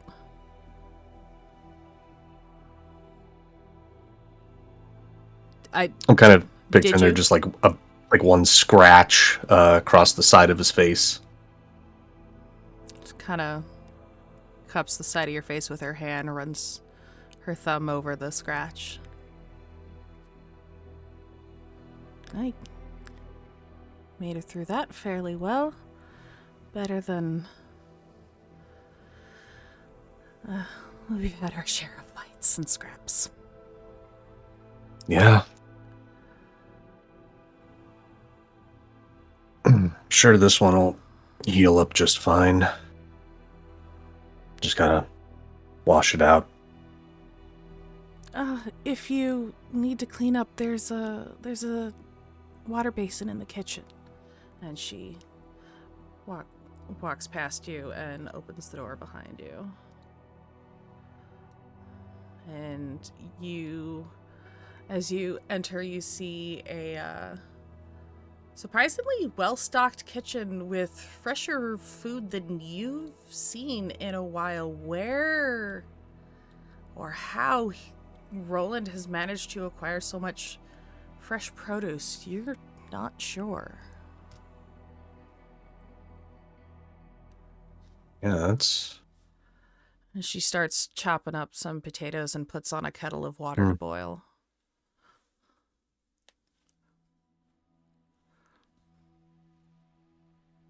This is a lot of food for one person.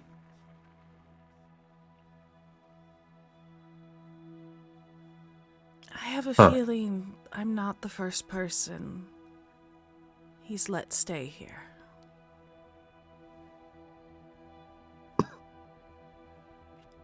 Yeah, you're probably right on that. Your friend Aldrin told me to go look for him in his letter. Yeah. He found me, though. Almost as if he already knew who I was. It's very odd.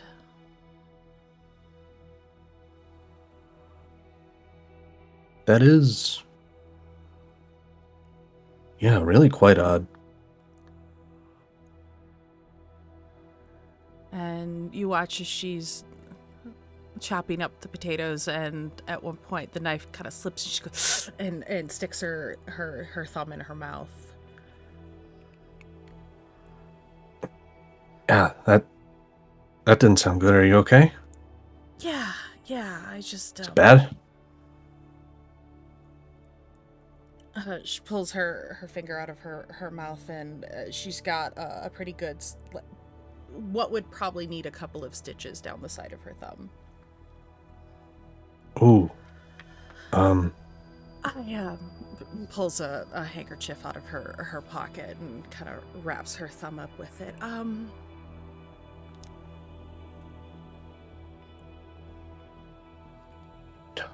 I think he's just a second, and she kind of rushes into the other room and opens up a kit on one of the counters, and you see like bandages and things like that.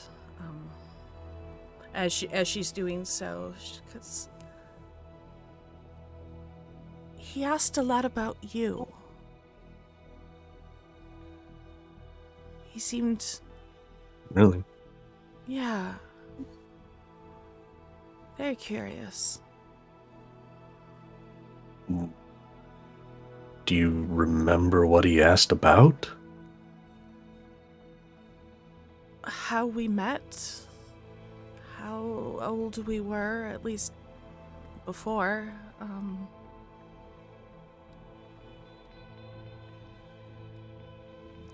what you were before like. all. Yeah. How you came to be in Riversmeet, the kind of man you were, your character. Almost like a protective father. If I were to have such a thing. Yeah. How old would you say he looks?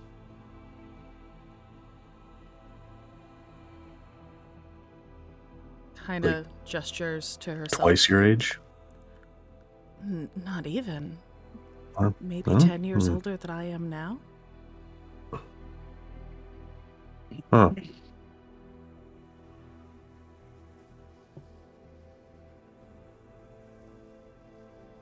Well, hopefully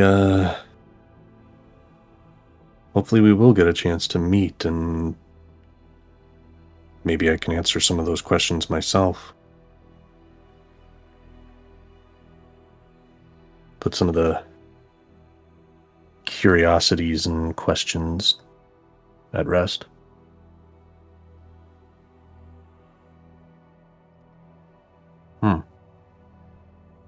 Do you mind helping me with this? And she kind of gestures to her hand. You see she's got like a couple bottles of like tinctures and like a poultice and some bandages set out on the counter. Yeah, definitely. Haven't really had to do any major repairs in a while. Yeah, definitely would be willing to help out as best as he can. You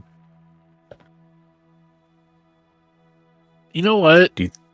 I'm wondering if you should make a medicine check, but I don't know if that would be cruel or not. How about poke himself with the needle? They both. Yeah. You know what? Yeah. Go. Oh my lord. Oh lord. Come on. Wow. Oh dear. Oh wow. Okay. He's still you know bleeding what? through the gauze as if like things weren't applied quite correctly. It's at least stopped profusely. It's not dripping blood anymore, but it's still kind of seeping into the bandages. You know what? If you wouldn't mind me trying something, Sasha. He's gonna kind of dig around in his bag. I've had these. I mean, for you, it probably would have been a decade or more. But he pulls out some of the red healing moss that he's had since we first left the Enclave. Perfect. I would say that works. I would say that absolutely. works. Yeah, just like kind of like coating it over the hand, and just like wrapping the bandage around it, and just like let's see if that'll kind of help close things up a bit. You would know that there's some sort of special property with the red healing moss that when it combines with blood, it kind of instantly coagulates almost, and creates not necessarily scar tissue, but scab tissue almost, and so it can keep it from getting dirty and keep it and jumpstart the process of healing essentially, and that's what you do applying it to Sasha's thumb.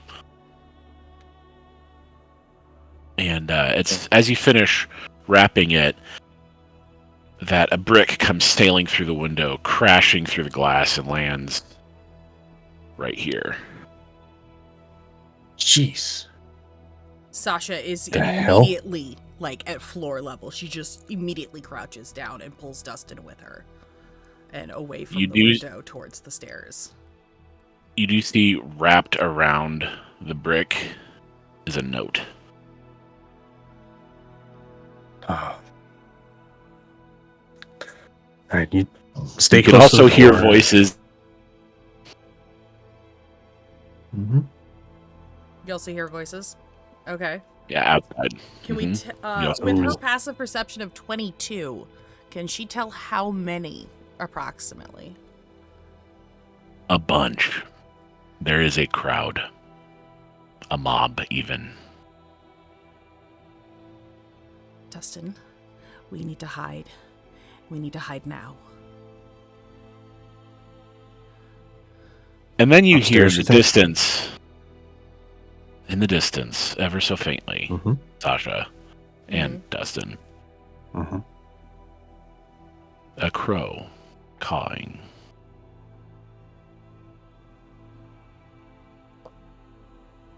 Would this be something that we would know as a specific signal or sign?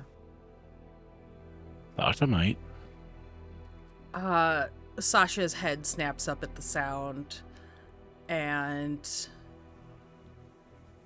she puts a finger to her lips to Dustin to be quiet as she starts creeping up the stairs and gesturing for him to follow.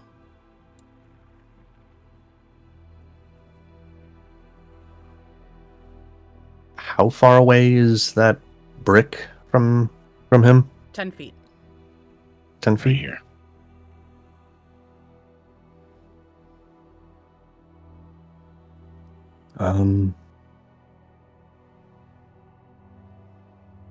Okay, yeah, he would, as quickly and quietly as he possibly could, try to, like, scamper on the ground quickly to try and grab that brick.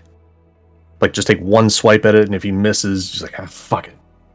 I will have you give me a flat stealth check, no disadvantage because you are in a building in cover, Okay. but you are wearing armor. So Right. 22. that's good. You're able to scamper over there, grab it, and bring it to yourself. You rip the note off, you unfold it, and you read it, and it says, "Face us like a man, Dustin Fuller, or we burn the house down." Shit. Sasha looks at the note, looks at you.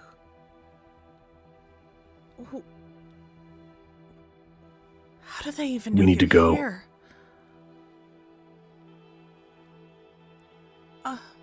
Well, I lost the hat. That one recognized me. The But we only blew way his out head is the off, front so- door. Or out the window. Are there any windows upstairs? Yeah, follow me, and I'll... Let's see, hold on. Zoom out. Bring you both upstairs. Mm-hmm. There are several windows. There's a window to the north, one in the corner. However, she is making her way around the hallway and opens up a door and shoves him inside and shuts the door. We can hide in here for now, but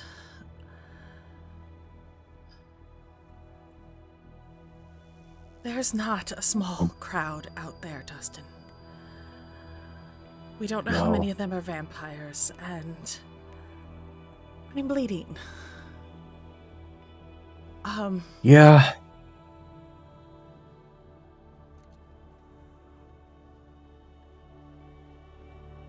What do you want to do? Oh, boy.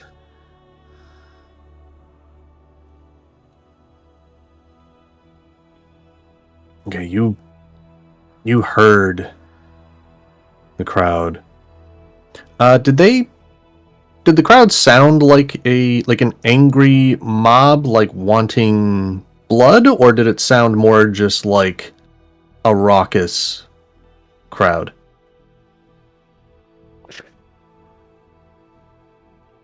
It sounded like an angry mob looking to lynch somebody. Ah.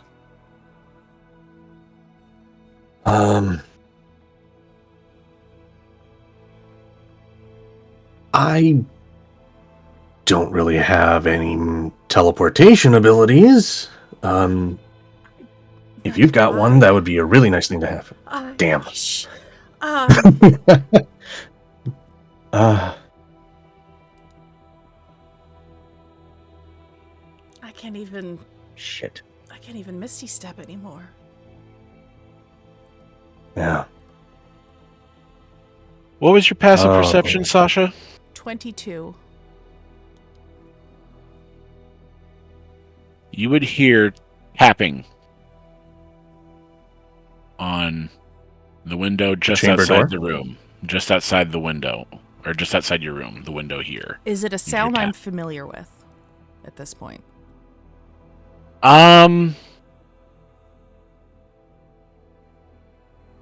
There is. Or that I You hear recognize? tapping. You hear the tapping, and then there's a break, and then you hear tap, tap, tap, tap, tap. You watch Dustin What the- as Sasha lets out a sigh of relief and opens the door back up and steps out towards the window on the side of the house. Sasha, as What are you doing? see out the window, sitting on the sill is just a crow. Sitting there. But you recognize the gold eyes. Dustin, as you're looking at this crow, it has golden colored eyes. Bright golden colored eyes. That's not an ordinary crow, is it? He's back. And as you say he's back, it takes off and flies away. And Sasha starts looking like out the window, trying to see if she can spot anyone. You can see a lot of people that have kind of wrapped around the whole building. But looking for it, you've also noticing in the skies above, not dozens, not hundreds, but possibly thousands of crows circling lazily overhead. Quietly, unbeknownst to the masses below. Sasha. It's hard to make out in the blood-red sky, but if you know to look for them, you can see them. She turns with kind of a hint of a smirk on her face, turns to Dustin and goes, "He comes by crow." And she takes off down the stairs as silently as possible. You watch as she just bounds around the corner, out of sight.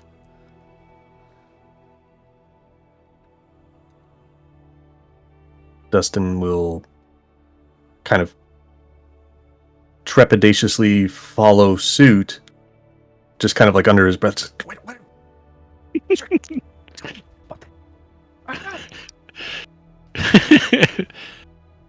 What do you mean? Shh. She puts a finger up to her lips and starts creeping down the stairs one at a time, watching the windows.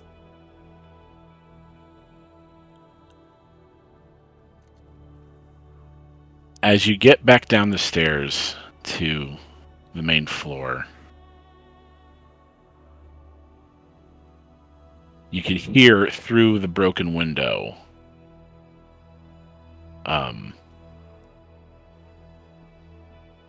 right here. Mm-hmm. Come out, Dustin! We know you're in there! We'll burn it down! The whole building! Face us! And then you hear another voice. We're your friends! And then you hear another voice. Oh, good one, good one. Yeah. Say more like that, say more like that. As you can tell that there's just a menagerie of animals outside waiting for you.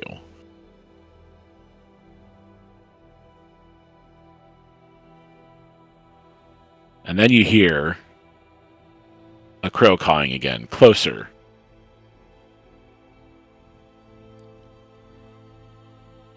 We both hear this crow, I assume?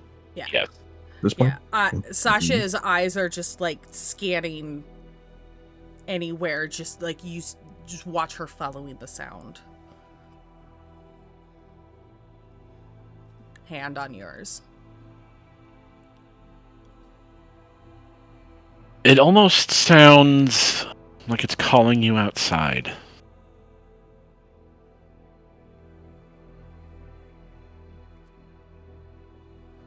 All right. I'm going to pull the hood up on my cloak and kind of. Okay, rule of cool. Would you allow me to use my cloak to camouflage both of us as we walk through the room past the window? I will allow it. So that he would not have a disadvantage, but I wouldn't either? Or I wouldn't have advantage? It would just be straight the thing rolls. is, it would be a straight roll for him. I already said him crawling through the building would already be like a straight roll. Okay. So go ahead. He can go ahead and take a straight roll, crawling through the building. Okay. 25. So what are we doing? What are we doing? 17. Follow me. Dustin, stay silent. Keep an eye out. And she leads you towards the front door and out into the front room. And Dustin doesn't say a word, just nodded his head and following. And just before she opens the door, you see her kind of straighten up a little bit, kind of straightens her clothes, looks at you, gives you a nod, and opens the door.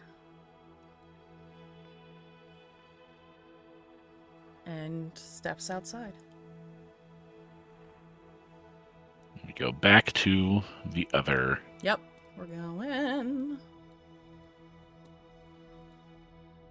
Am I the only one sweating profusely right now? Don't worry, my friend. Hold on, I have to reload the page because things aren't working properly. Give me a moment.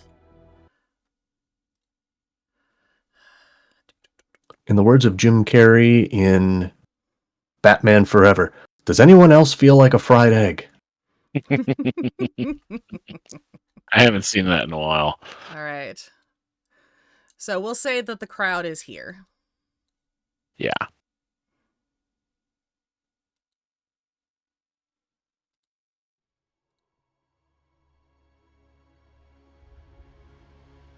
You step out of the house, and the crowd is there, and they cheer as you step out.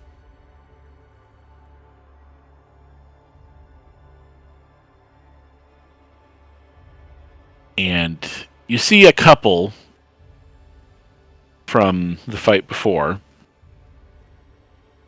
but you do see quite a few others that are there, and it is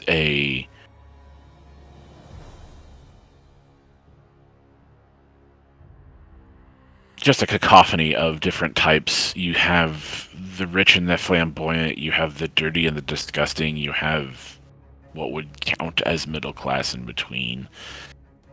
But they're all there, and they're either vampire spawn or actual vampires, and there's also just plain old people, humans, a few dwarves that are just a part of it, that have bought into the insanity. Like that scene in Van Helsing where the mob shows up. Yeah. Yeah. And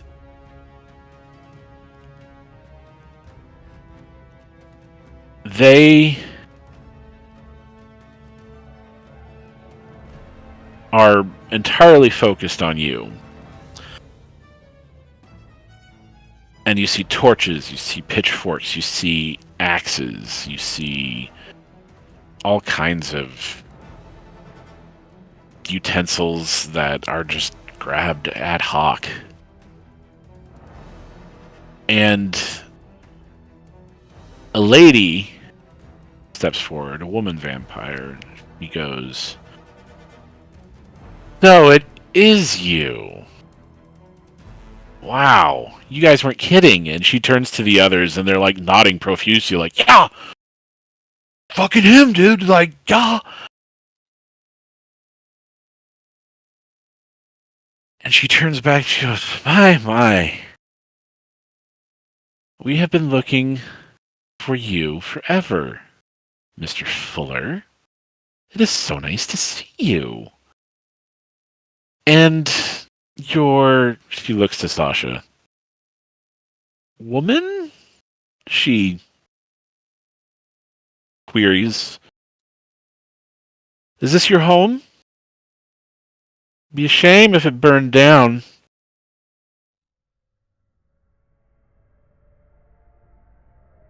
Although, and she taps her chin.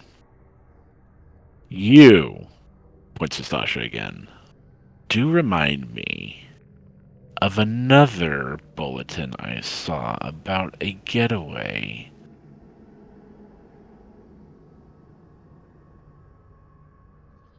It's Sarah Damascus? Is that the name, Sarah Damascus? She asks you, Sasha. Not exactly.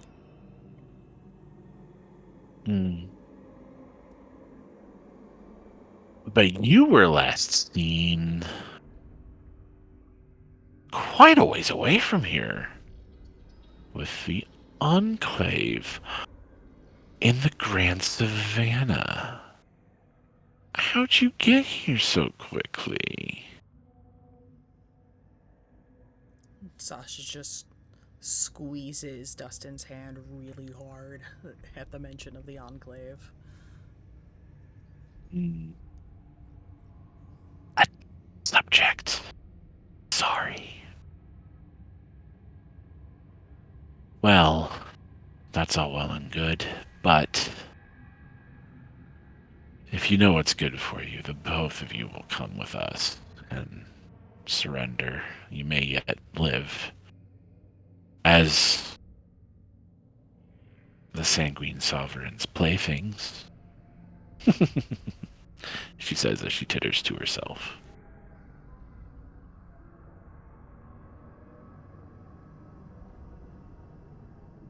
What do you do, Dustin? First thought is to look to Sasha to see if she's giving any cues. Or if she's just like as nervous as he is in the moment. She is definitely nervous, but she's still like searching the skies. And like her eyes keep darting like beyond the mob, looking for something or someone. But she just has like a death grip on your hand. And you can feel her palms getting sweaty. Yeah, there's a lot of sweat there for sure. Just for point of anything that may occur, Dustin, unless he's forced to, will probably not let go of Sasha's hand. Okay. Fair enough. Fair enough.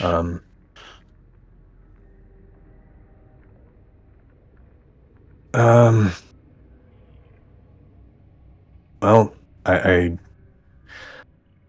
almost fear that you are mistaken, Yeah, let's get us an adversary this is there just again. a house.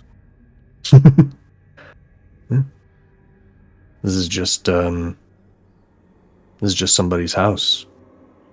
Needed a place to just kind of sit down and rest.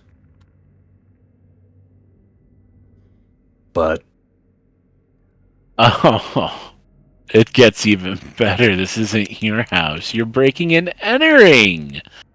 Even better. I guess you just can't keep the thug out of the thug. And as she's interrupted by something splatting on her shoulder, she looks over and goes, "Oh, what the fuck?" You see a giant white splatter. Bird shit. And then, right here, you hear just loud as a clarion call, a crow. And her head snaps over and looks at it. And she, oh God, oh gods, oh. And she starts to notice that all along the peaks,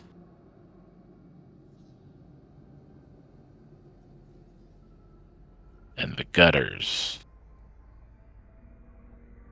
on all the buildings, on all the chimney stacks, all around you, are hundreds upon hundreds, even possibly thousands of crows, silently watching.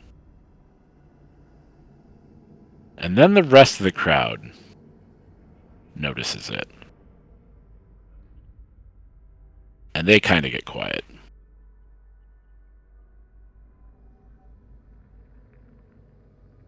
Dustin, And as you're... I was going to say, Go ahead. Dustin notices a hint of a smile just reaching Sasha's eyes, but her mouth doesn't move.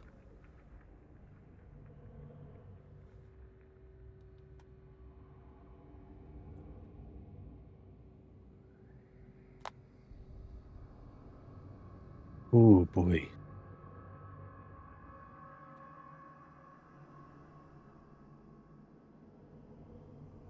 She Why will... turns to the Go ahead. vampire and she's like, I think you chose the wrong house. As you deliver that line, Sasha, in a flurry of black wings, caws, and golden eyes, these crows explode into emotion around you. And they swarm, and they swirl, and they dip, and they dive, and there's so much noise. And Dustin, for a moment, you're worried that this is the perfect moment for these vampires to rush, to attack. But you get the feeling that they're just as scared and bewildered as you are, and are probably not moving. And as you're trying Don't blame to, them. as you scan through these crows, you begin to see developing right here, maybe the silhouette of an individual, of a man. And it's as you have that thought, the crows part. And where if this were a movie or television show, and we had a very, very big budget with lots of zeros, a large portion of that We go into the special effects for this shot. we go into the special effects for the shot and for the song for this shot as Four Rusted Horses by Marilyn Manson would start playing right now. As, with his back to you, tall, lanky, and wearing clothes from another time, 2 big guns on his hips, is a man in black.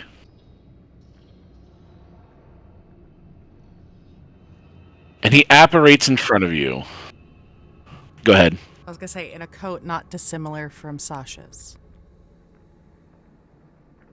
Exactly. That's he a hell of an entrance. He apparates there, and he stands for a moment between you, this vampire-ass woman, and the mob.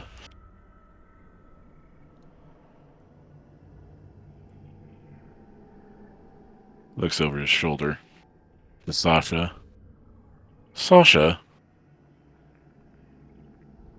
Why did you bring these here to my home? Why? Wasn't exactly part of the plan, Roland. I imagine not. I'm sorry I left the house without permission.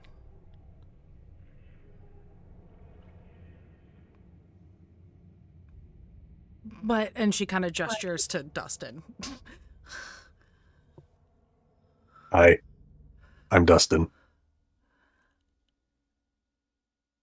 Little reversal of the roles. The corner of his mouth tweaks up just a mote. And he says, "Howdy. You led these blood-sucking lampreys to my home. This is... I'm not mad." And he turns fully to, ignore her, this vampire woman. "I'm just disappointed. I asked one simple request. Stay inside the house. Don't leave.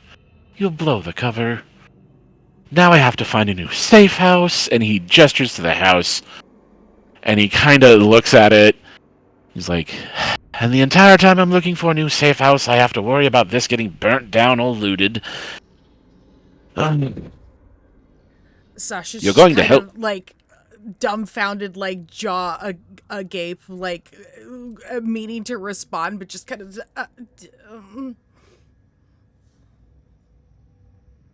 And it's at this point you notice that she's like, "Excuse me," and before she can get out the rest of me, faster than lightning, the gun is out and the barrel is against her forehead. And he does all this without even looking. And then he slowly turns to regard her and thumbs the hammer back from this revolver. And it's with his right hand. And Dustin, go ahead and give me a perception check real quick.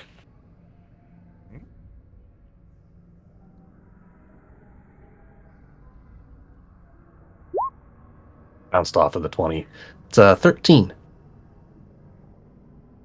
You can make out writing on the barrel, but you're not quite sure what. But it's very ornate. If I were to give you what it looks like a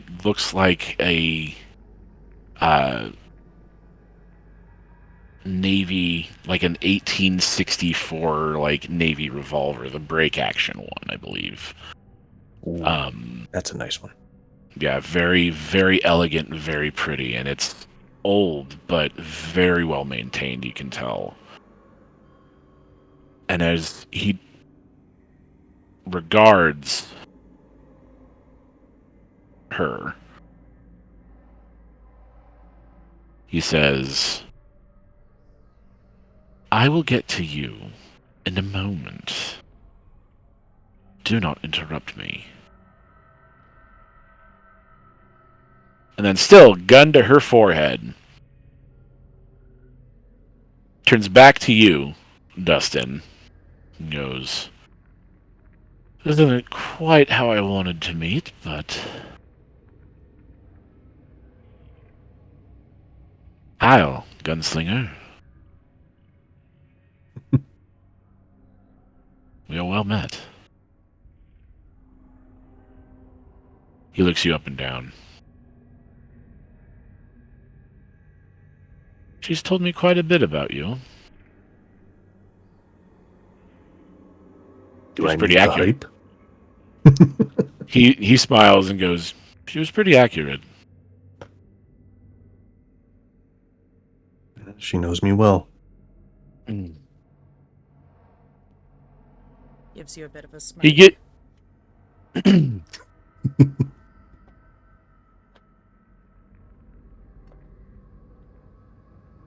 Well, still, the entire time, just the gun, hammer back, finger on the trigger to this vampiress's head, and she's just frozen, not wanting her head to turn into a canoe.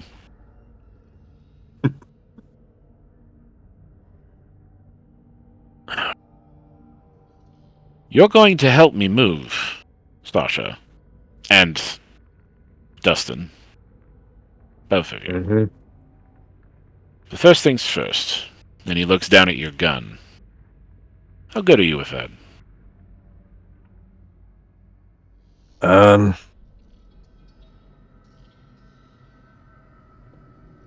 How do you want, like, how... I'm trying to think of how a good way to phrase this that sounds badass. Take all the time you need, brother. Take all the time you need.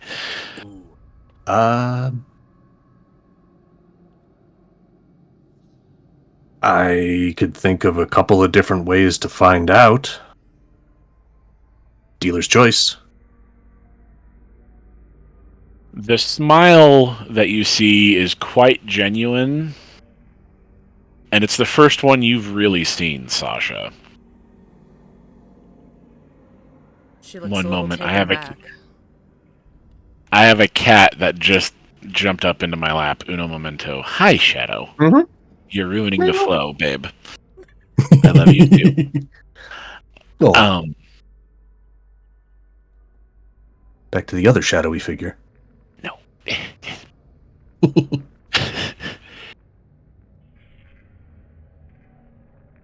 Sasha, dear. Inside the weapon I've been showing you. From the window, if you please. And he will move to right here. The entire time keeping the gun trained on her as he moves over there. Sasha turns to you, Dustin, squeezes your hand, brings it up to her lips, and kisses your knuckles. And I'll be right back. And lets go of your hand and slips back inside the house. And you hear her going up the stairs.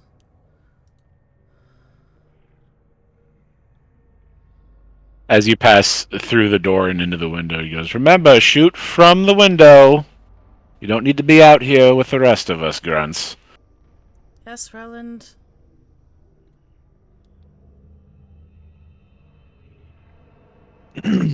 Now, and he puts the hammer back down and slowly holsters the gun and looks at the vampires.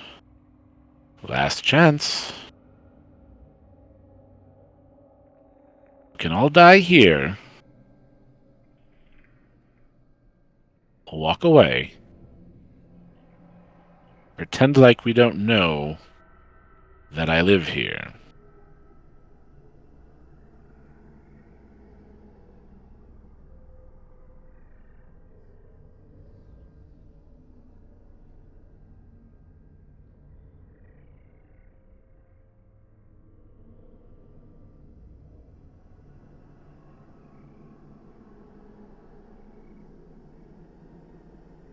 Very good ultimatum.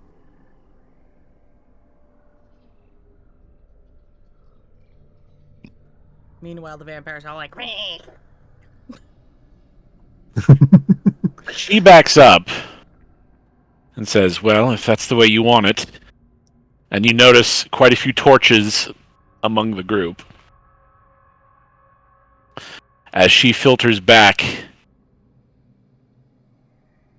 amongst them, and they start to move forward.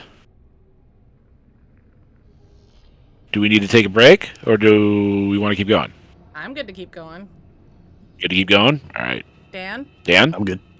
You good? All right. All right, let's do Yeah. this. Cool. Then let's roll initiative. All right. Like I got water. I got coffee. Oop, let me clear the previous. Mhm. Okay. All right. Token click. Don't forget to click your token before you roll. Oh, whoops. I probably just clicked the wrong thing. Nope, that's fine. We'll just keep that one as is and then highlight Roland and then re-roll it. Gotcha.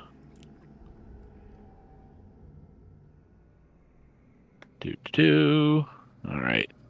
Clicked on. Back over to that. Let's do it again. Do it again, do it again, do it again, do it again. Ooh, much better. How about Woo! that? Second Okay. verse better than the first. All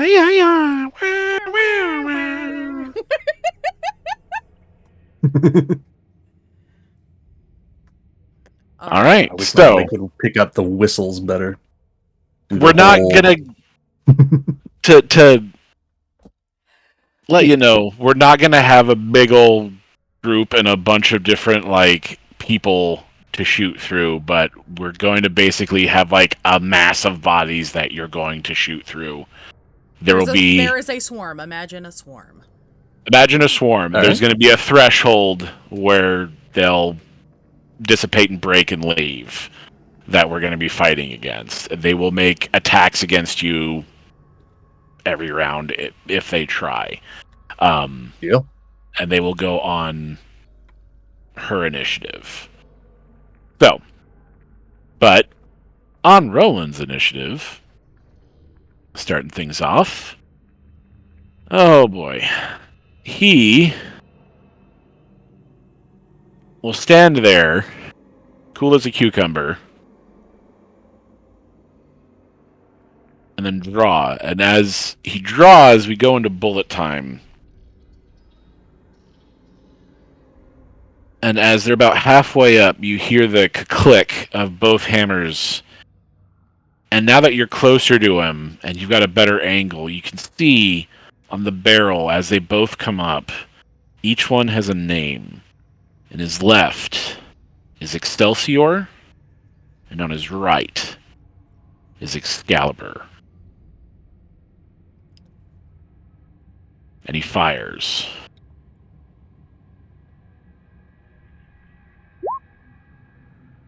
With a 31.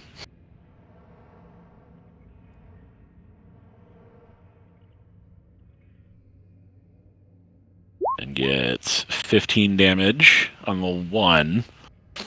Okay. That's one attack. Second attack. Ooh. Oh. Misfire. Yeah. Misfire.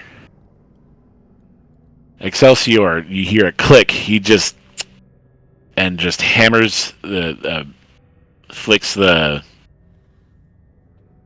hammer back on the gun and rolls the chamber.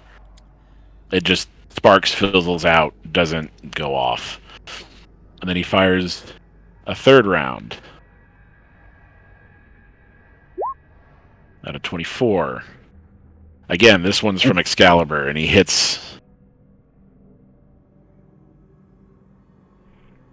for 18 damage. And then last shot, 18. That also hits. Oh, yeah. And that'll be another 18 damage. And you just watch as he just... Guns come up, bang, click, bang, bang. And you see 4 bodies drop out of this. It's not that impressive yet. You get the feeling that maybe he's holding himself in reserve a little bit just to see what you do. Maybe he doesn't want to show off too much just yet. And it is your turn, Dustin. Oh, those are some nice shots. Dustin, what's your passive perception? 15. You hear the window above you on the second floor open.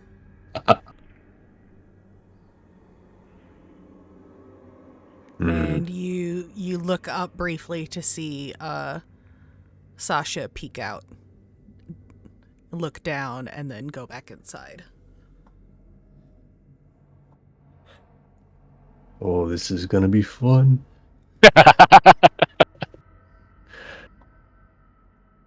I'm kind of wishing that I took the piercing shot for the grit points. That would have been nice. Mm-hmm. But excuse me. You know, might as well start off with a good old bit of flair. So 2 shots first, spinning the barrel, just to give the damage some flair. Just to determine the damage types before I attack. It's 22, which I'm assuming will hit at least something. Oh yeah, that cold is damage, 21 which is points of damage. Nice. Yep. On the first shot.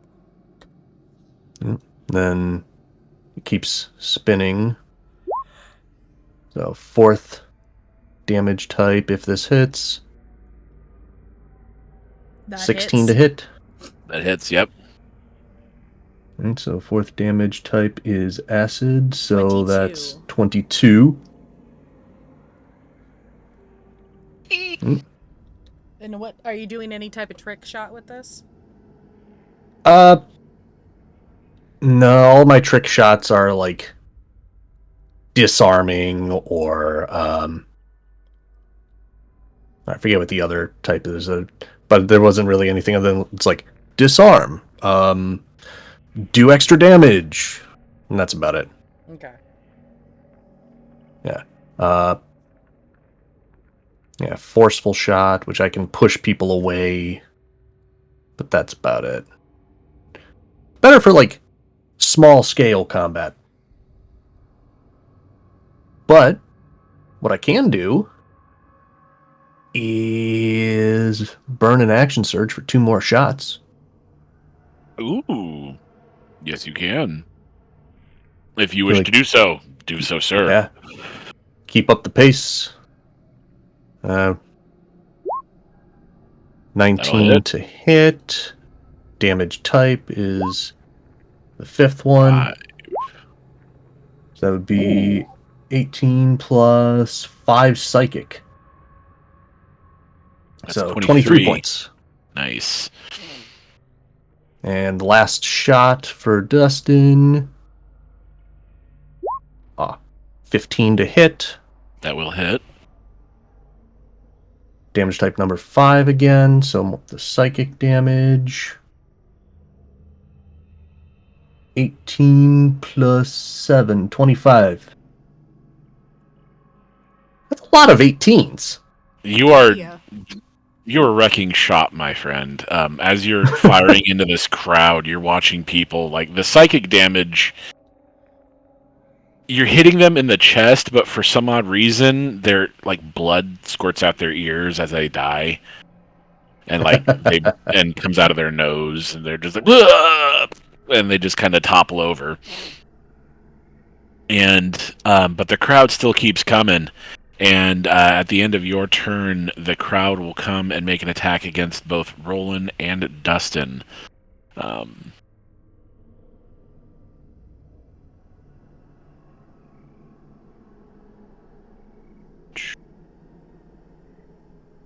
Which for...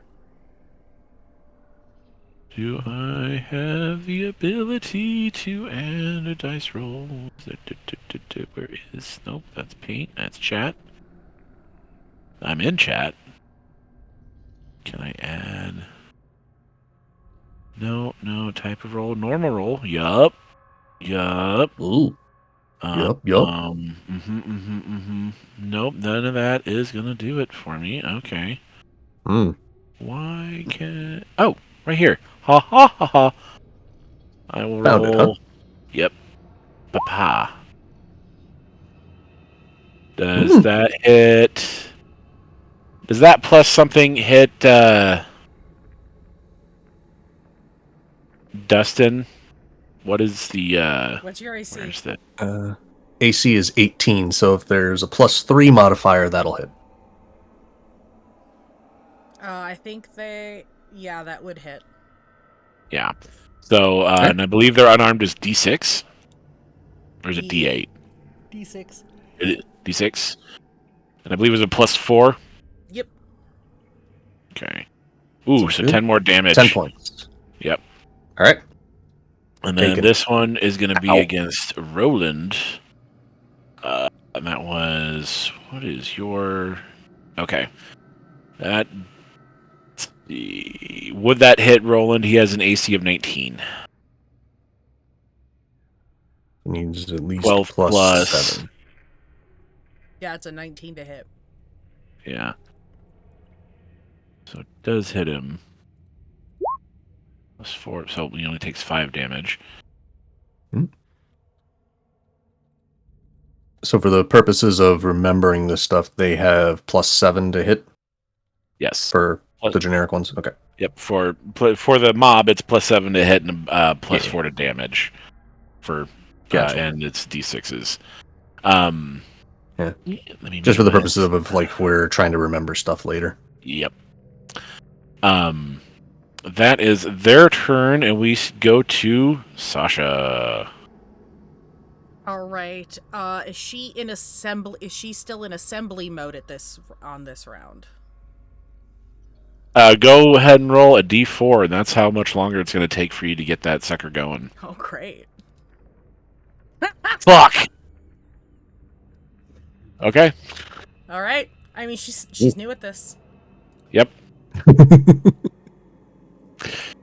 She is new at this.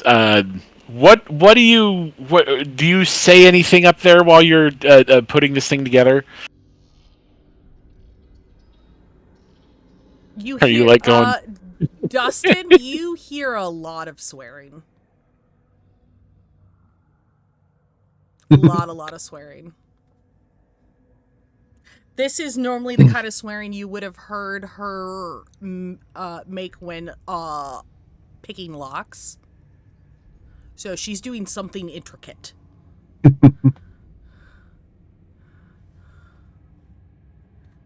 Just kind of call out and just like tell her, just breathe, Sasha. You got this. Thanks. We trust you.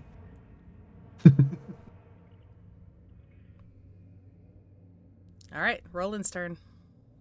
Mm-hmm. Let's see. Yeah. Nope, don't want to do that one. Don't want to do that one. Might want to do that one. All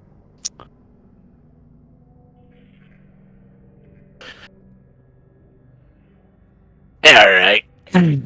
Now, hi, hiddly ho, doo doo doo doo.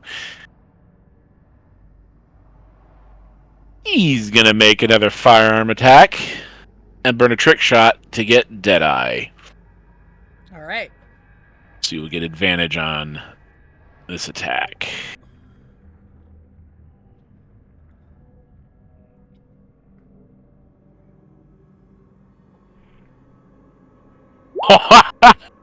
Dang. Yeah. All right.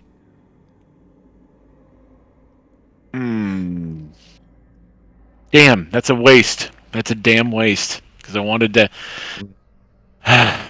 You know what? No.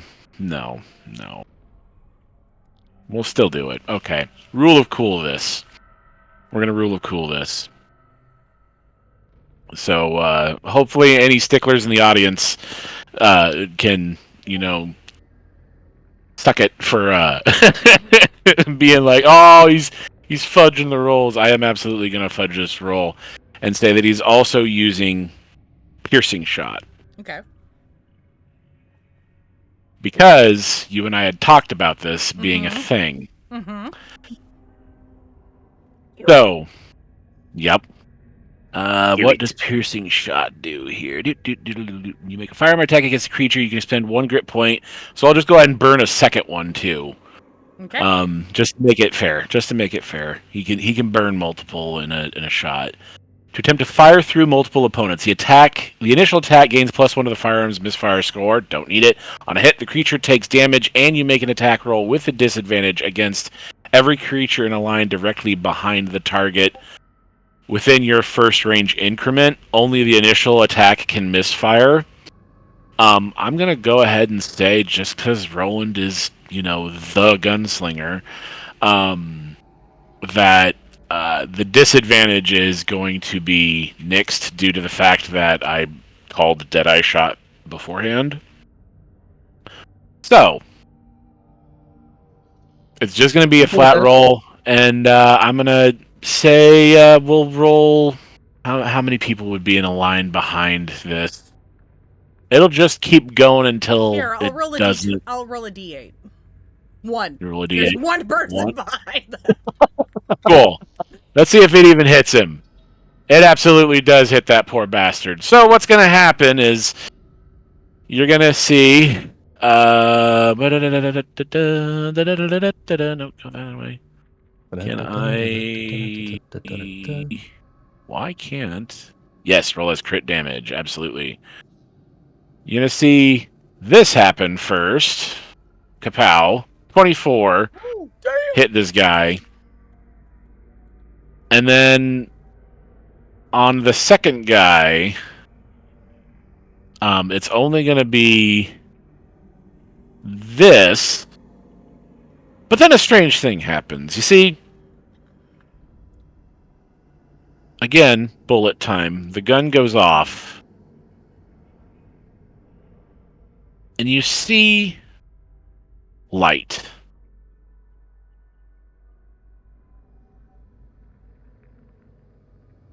For you, Dustin, it just seems like a beam of light instantly goes from the barrel through these two individuals.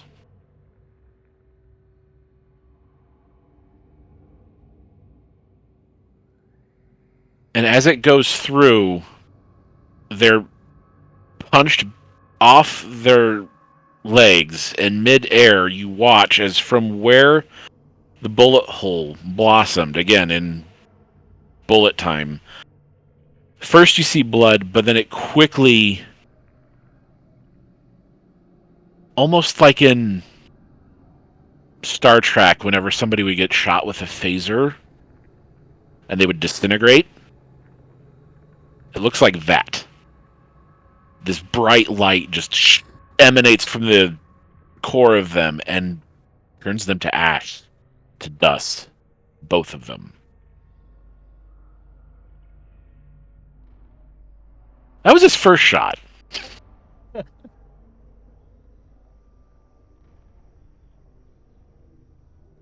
Excelsior hits. Does that. Probably kills another human or person. I don't know. I'm not quite sure what the commoner's stats would be, but that much damage, yeah. And then we go back to Excalibur for shot number 3. That absolutely hits. He's not going to burn any more grits on this one here. That's that much damage. And then the last shot, Kapow, 21. Yeah, that'll hit. And we'll go ahead and... Oh, yeah, that'll... So, Roland completely disintegrates 2 people with 1 shot, and then fires 3 more rounds. That's also when you notice those barrels, those cylinders only carry 6 rounds. And he's just fired 8. What the fuck? And it's your turn now. That's a cool gun. Alright, well, We got a couple more in the chamber. I'm just gonna roll the damage type for one of, like, just once. So, Okay. number 4, that'll be damage type for if either of these shots hit.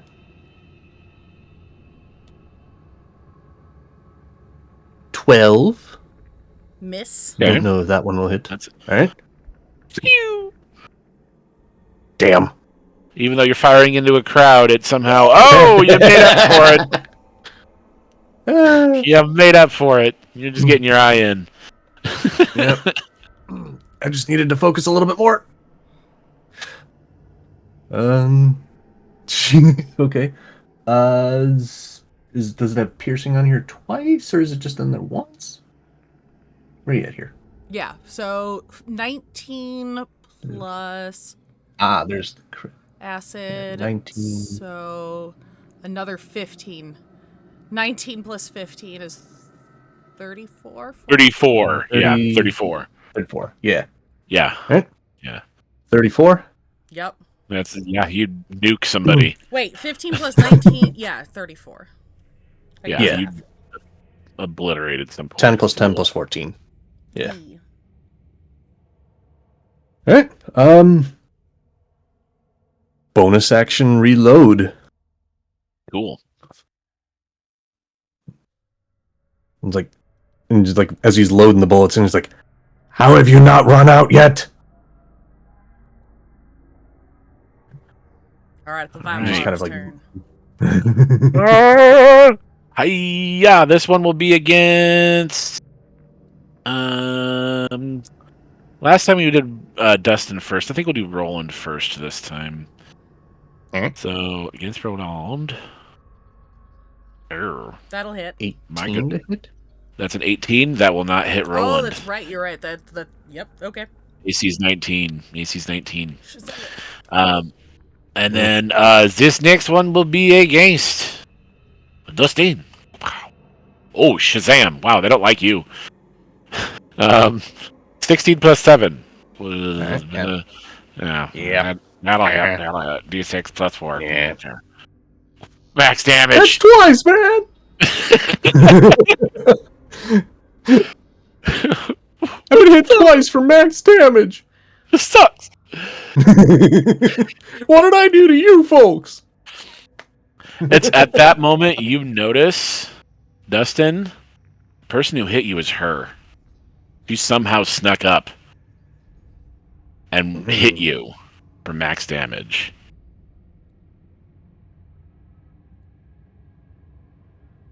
You bitch. Hang on, I gotta fix something here.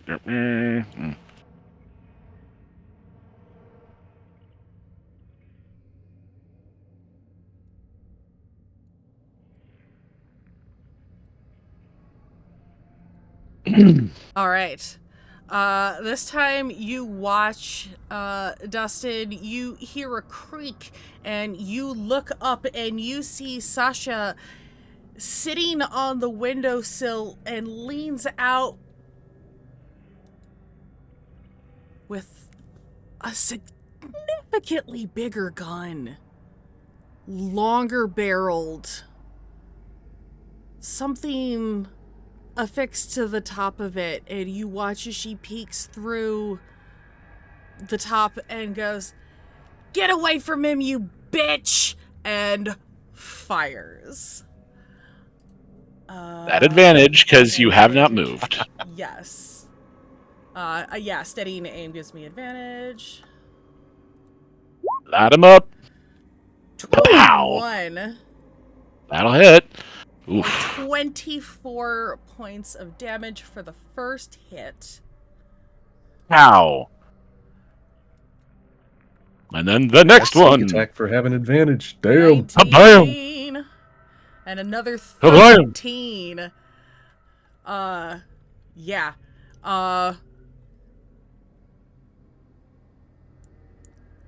I think you figured out what Roland's been teaching Sasha.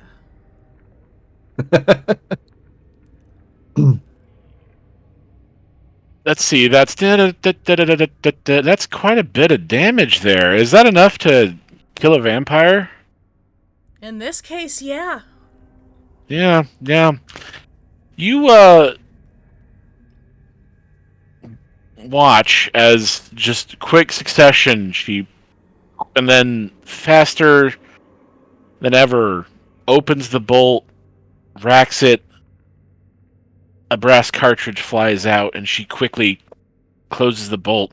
Another one slides into the breach, and she fires again. And the first shot hit this vampire center mass and just caved in her chest, blows out her back. Okay. But she's still upright.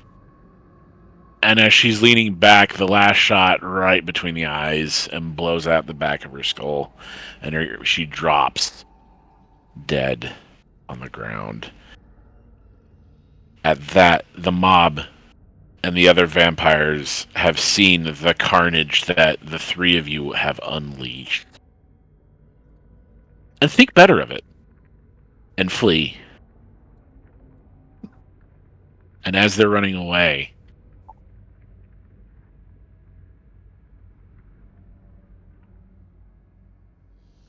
Roland will holster both his revolvers and dust his hands off. Well, that's that. I'm hungry. Sasha, were you boiling potatoes? I think I smell them burning. Shit! And you watch as Not the potatoes! Sasha dives back inside. And you hear as she goes down, you hear the footsteps quickly making their way down the stairs. He slaps you on the shoulder, Dustin, and says, "Come inside. Let's have ourselves a dinner." Pretty good shot. Thanks. Same for you. Years of practice. Okay, let me drop Roland on here. Boop. There we go. All right. So, Sasha, what do you end up cooking with these potatoes? I mean, I imagine you had something in mind. Soup? Soup? Yeah, Fair just enough. something simple, warm. Soup. Roland will bring you in, and you all kind of come together inside. Let me move over to the Roland's house. Close them in. And don't need that. Okay. Zoom in. Scroll over. Nope. Wrong hand. That one. Thank you. There we go. And as Roland will go over here and assist with the cooking and grab some cheese and be like, ooh, you know what? What kind of potato soup? But what do you want in it? Carrots? Do you want some of this cheese? And pulls out some cheese. He's getting kind of excited. He hasn't really. He seems very different from when you first met him, Sasha. At one point, she makes eye contact with Dustin and kind of gives him a confused look and kind of shrugs and gestures vaguely in Roland's direction.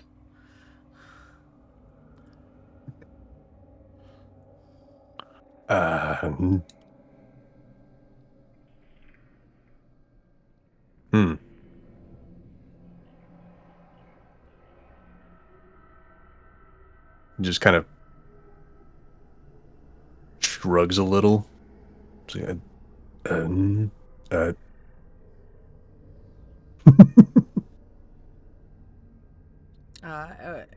at one point she brings out a pot of tea, and you notice her.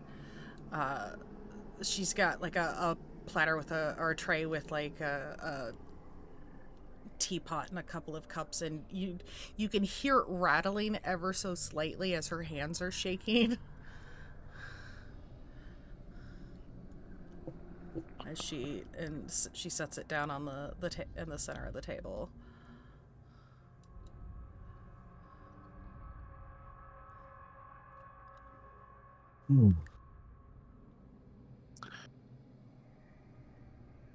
tea is nice.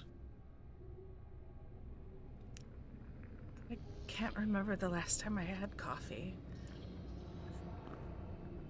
Someone say coffee. Want coffee? I have coffee. You have coffee?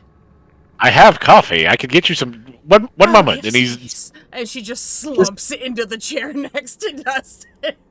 And just kind of just plops the tea onto the like, just instead of like setting it down gently, she just kind of like, when it is about an inch above the table, just kind of lets go as it kind of clatters but doesn't like break or anything. And she just like exhaustedly slumps into the chair next to you and rests He comes her head back. on your shoulder. Sasha, I'm not tired, the china. Roland. You know how old that china is. Please. I'm sorry. And he continues, and after about, I would say, 20 minutes. Okay. Well, first 10 minutes, he comes out with a piping hot pot of coffee. He's got some cream. He's got some honey to go with it, a few biscuits. That'll tide you over while I finish the soup. And he goes back and continues cooking, and he's humming songs to himself as he cooks. Sasha quickly, she grabs the coffee pot and pours herself a cup, and then just wraps her hands around it and just holds it kind of not far in front of her face and just starts inhaling the smells slowly, and then it just kind of eventually relaxes. Does Sasha drink her coffee black? Yes. Oh my. Oof. Yowza. Okay. She is gonna be. Oh. I assume these are not large cups. No, but still, black coffee is. Yeah. She's just oh my god, coffee. She doesn't care. She's just I haven't had coffee in 15 years. Give me some fucking coffee. Excellent. Yeah, probably even longer, honestly. Yeah. For her, probably 20 years. Yeah. No, she probably would have had some with East Van and Hardy Har initially. Oh, yeah. Yeah. Hello, coffee, my old friend. Yeah, exactly. That's what this moment is for her, 100%. I need caffeine from you again.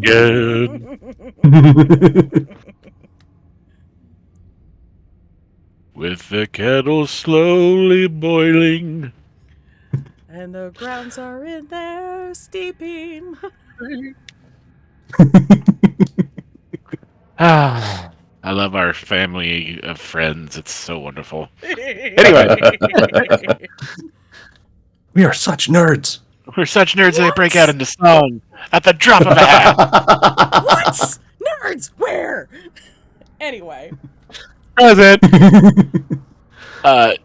Coming back with a tray full of there's a big pot that he's got. He's got several bowls, and he's also got some bread and some cuts of ham and some simple cheese to make simple little sandwiches. And he's just and I hope this is enough. And sets it down in front of you, and it's not the best cooking, but it's very homey, wholesome. There was a lot of butter that he added, and heavy cream, and there's chicken in there, and a bunch of different vegetables in there. It's a very hearty soup. Sasha's looking at it like a starved orphan, and almost forgets her manners for a moment as she tips the bowl, just picks up the bowl to drink it. Drink the soup, and then, oh, sorry. And then, sets it back down, picks up a spoon, breaks up some bread, and kind of dips it in the soup. I mean, that's fine. We're all friends here. You can share and share alike.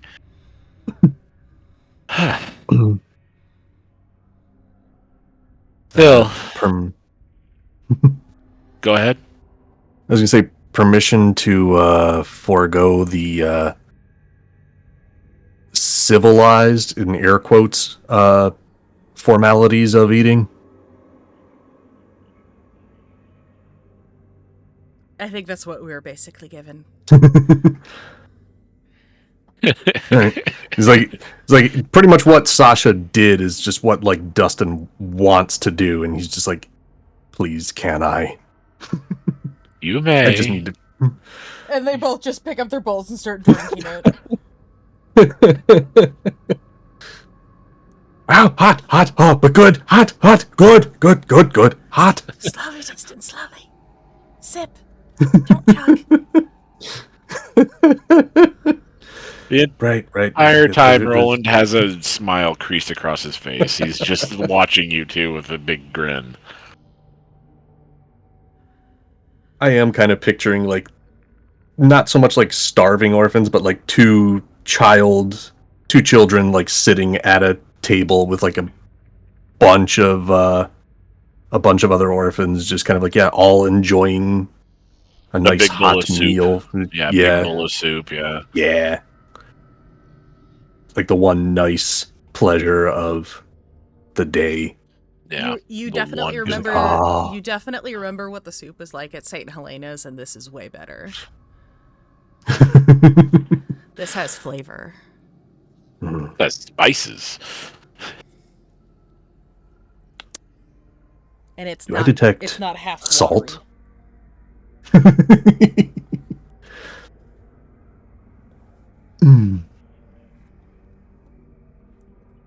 Good soup. You guys eat your meal. You drink coffee. You have light chit chat. Is there anything you guys want to talk about with Roland?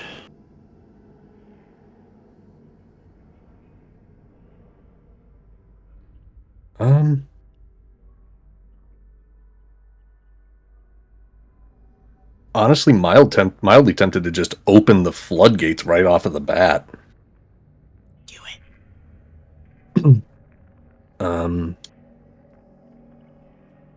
Hey, Roland. How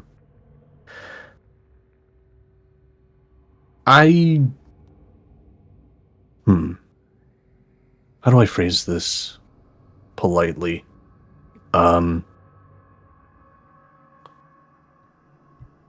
How did you know that Sasha was going to be here? I mean, I apologize for, I guess the right word would be peeping, Sasha. But when you got teleported here, I was able to actually see where you were, and you weren't even here more than a couple of minutes, it seemed, before he was already there. How did you know when and where? Sasha just kind of looks back and forth between the two of you. Just kind of staring him dead in the eyes. A valid question. Roland will open his coat, reach into it, and pull out a little leather satchel, and he opens it. He pulls out a little rolling paper, and he camps out a little bit of tobacco, and he wets it, rolls it up, and lights it on the candle on the table, and leans back and takes a big drag. And as he leans back, he's kind of sitting not properly. It's a normal like wooden chair with like just the straight back, no arm. He has twisted in it, thrown one knee over the other, and has kind of got one arm draped along the back as he's smoking with the other hand. And he takes a big drag.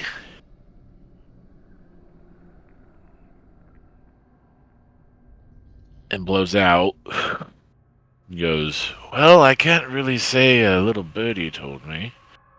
Smiles. You have a connection to an entity we both know.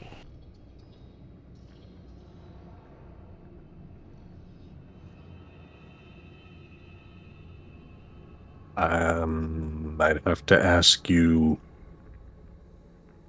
which one. The bony one.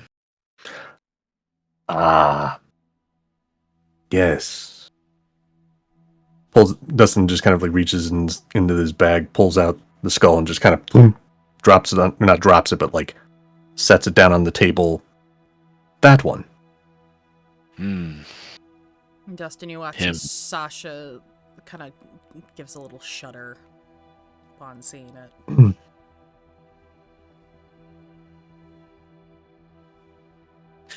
Yeah.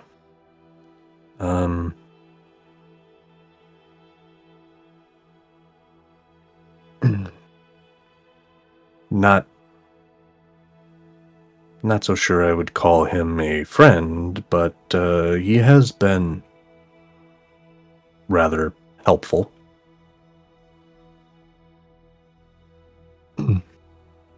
As annoying as Mictal can be, as much as a flagrant alcoholic and abuser of narcotics as he could be, Yeah. he's really quite sweet.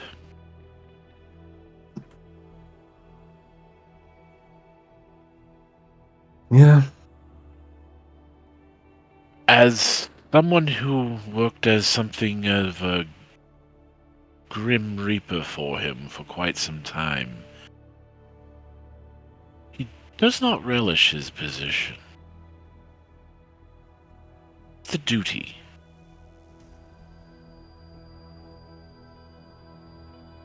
Which kind of makes sense to have the alcohol and narcotics.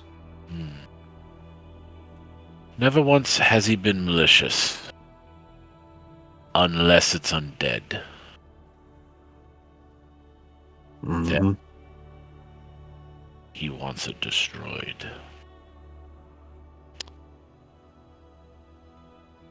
Given current events, and then he looks at the skull and goes, he keeps me up to date. He informed me where and when I might find your friend.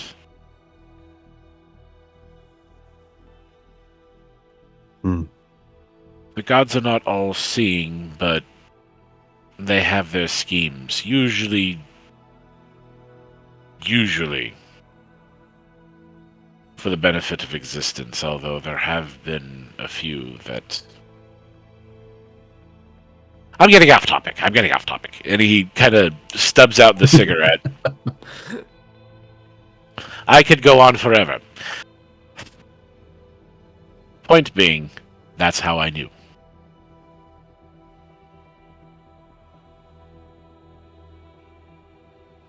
Next time I talk to him, I'll have to thank him. Roland, you said you've worked for him for some time. How old are you, exactly?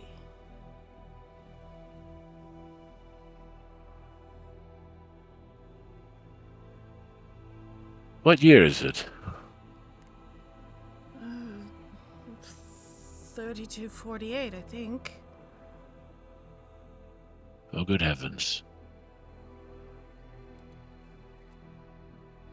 That's never a good sign. That'd put me at a bit over 1,000, I believe. There's some... Sasha chokes on her food for a split second. And Roland doesn't even notice. He's used to people coughing like that whenever he drops his age. There's some time jumps here and there. I don't know that those count. But, roughly around 1,000 years old. Roughly.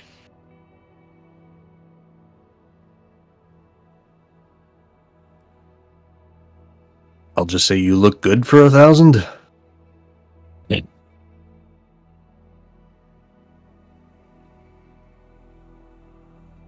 Must have one hell of a skincare routine. Well,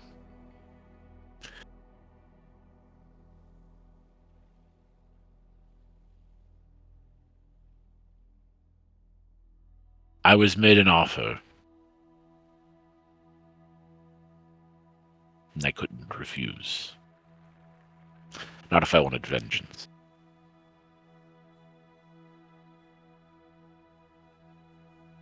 Makes sense. In any case. No, tell me, last I knew, you were with the Black Sheep, and here you are in Riversmeet, and the rest of your party is nowhere to be seen. What have I missed? Well, where do you want me to start?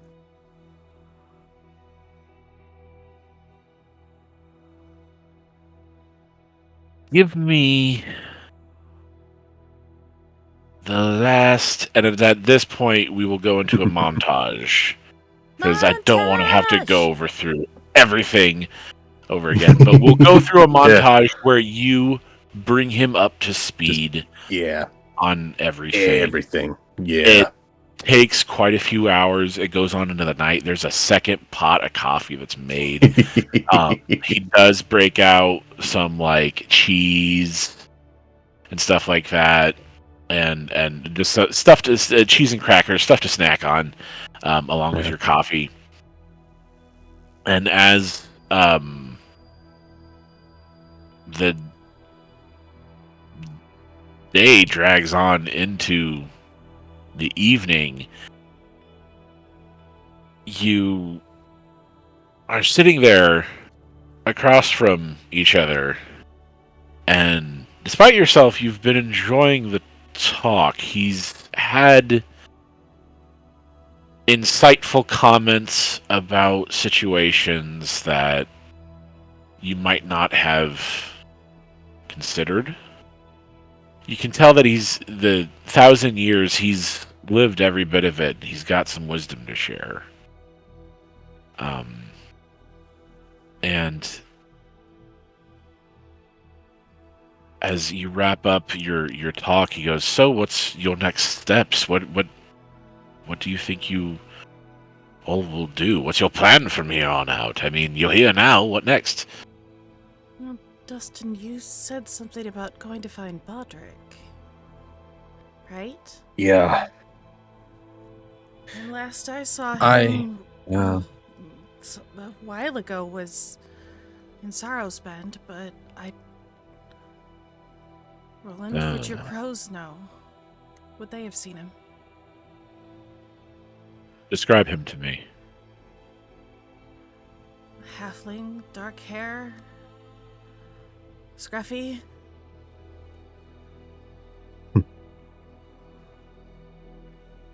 What does he do? He's a shepherd. Dustin just kind of looks. A shepherd. Poor bastards, fighting a losing battle.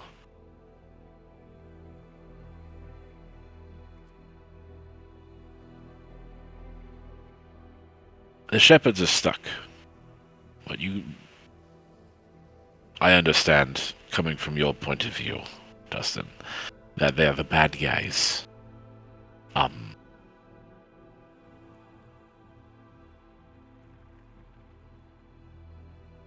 mean, good, bad. We're the guys with the guns. Right you are. Right you are.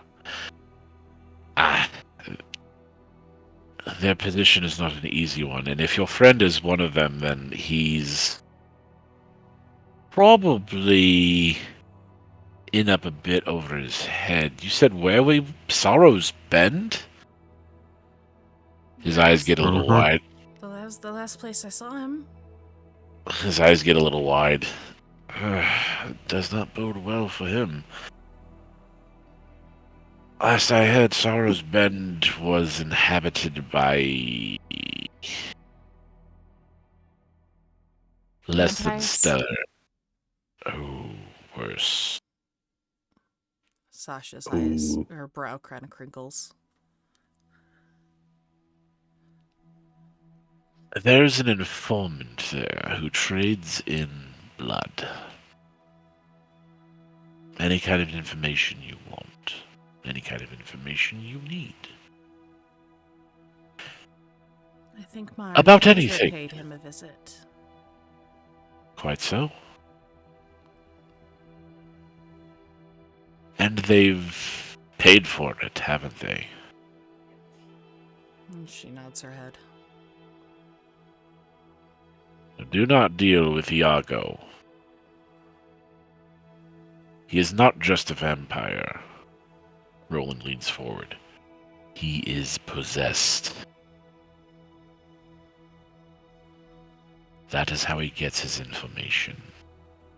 Through the darkness. Not trust him. Be very, very careful of him.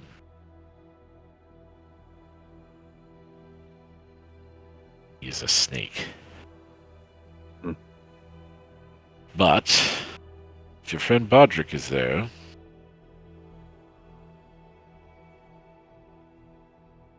Roland nods to himself. Yes. Yes, I can see it. That is your car. And you three are a quartet.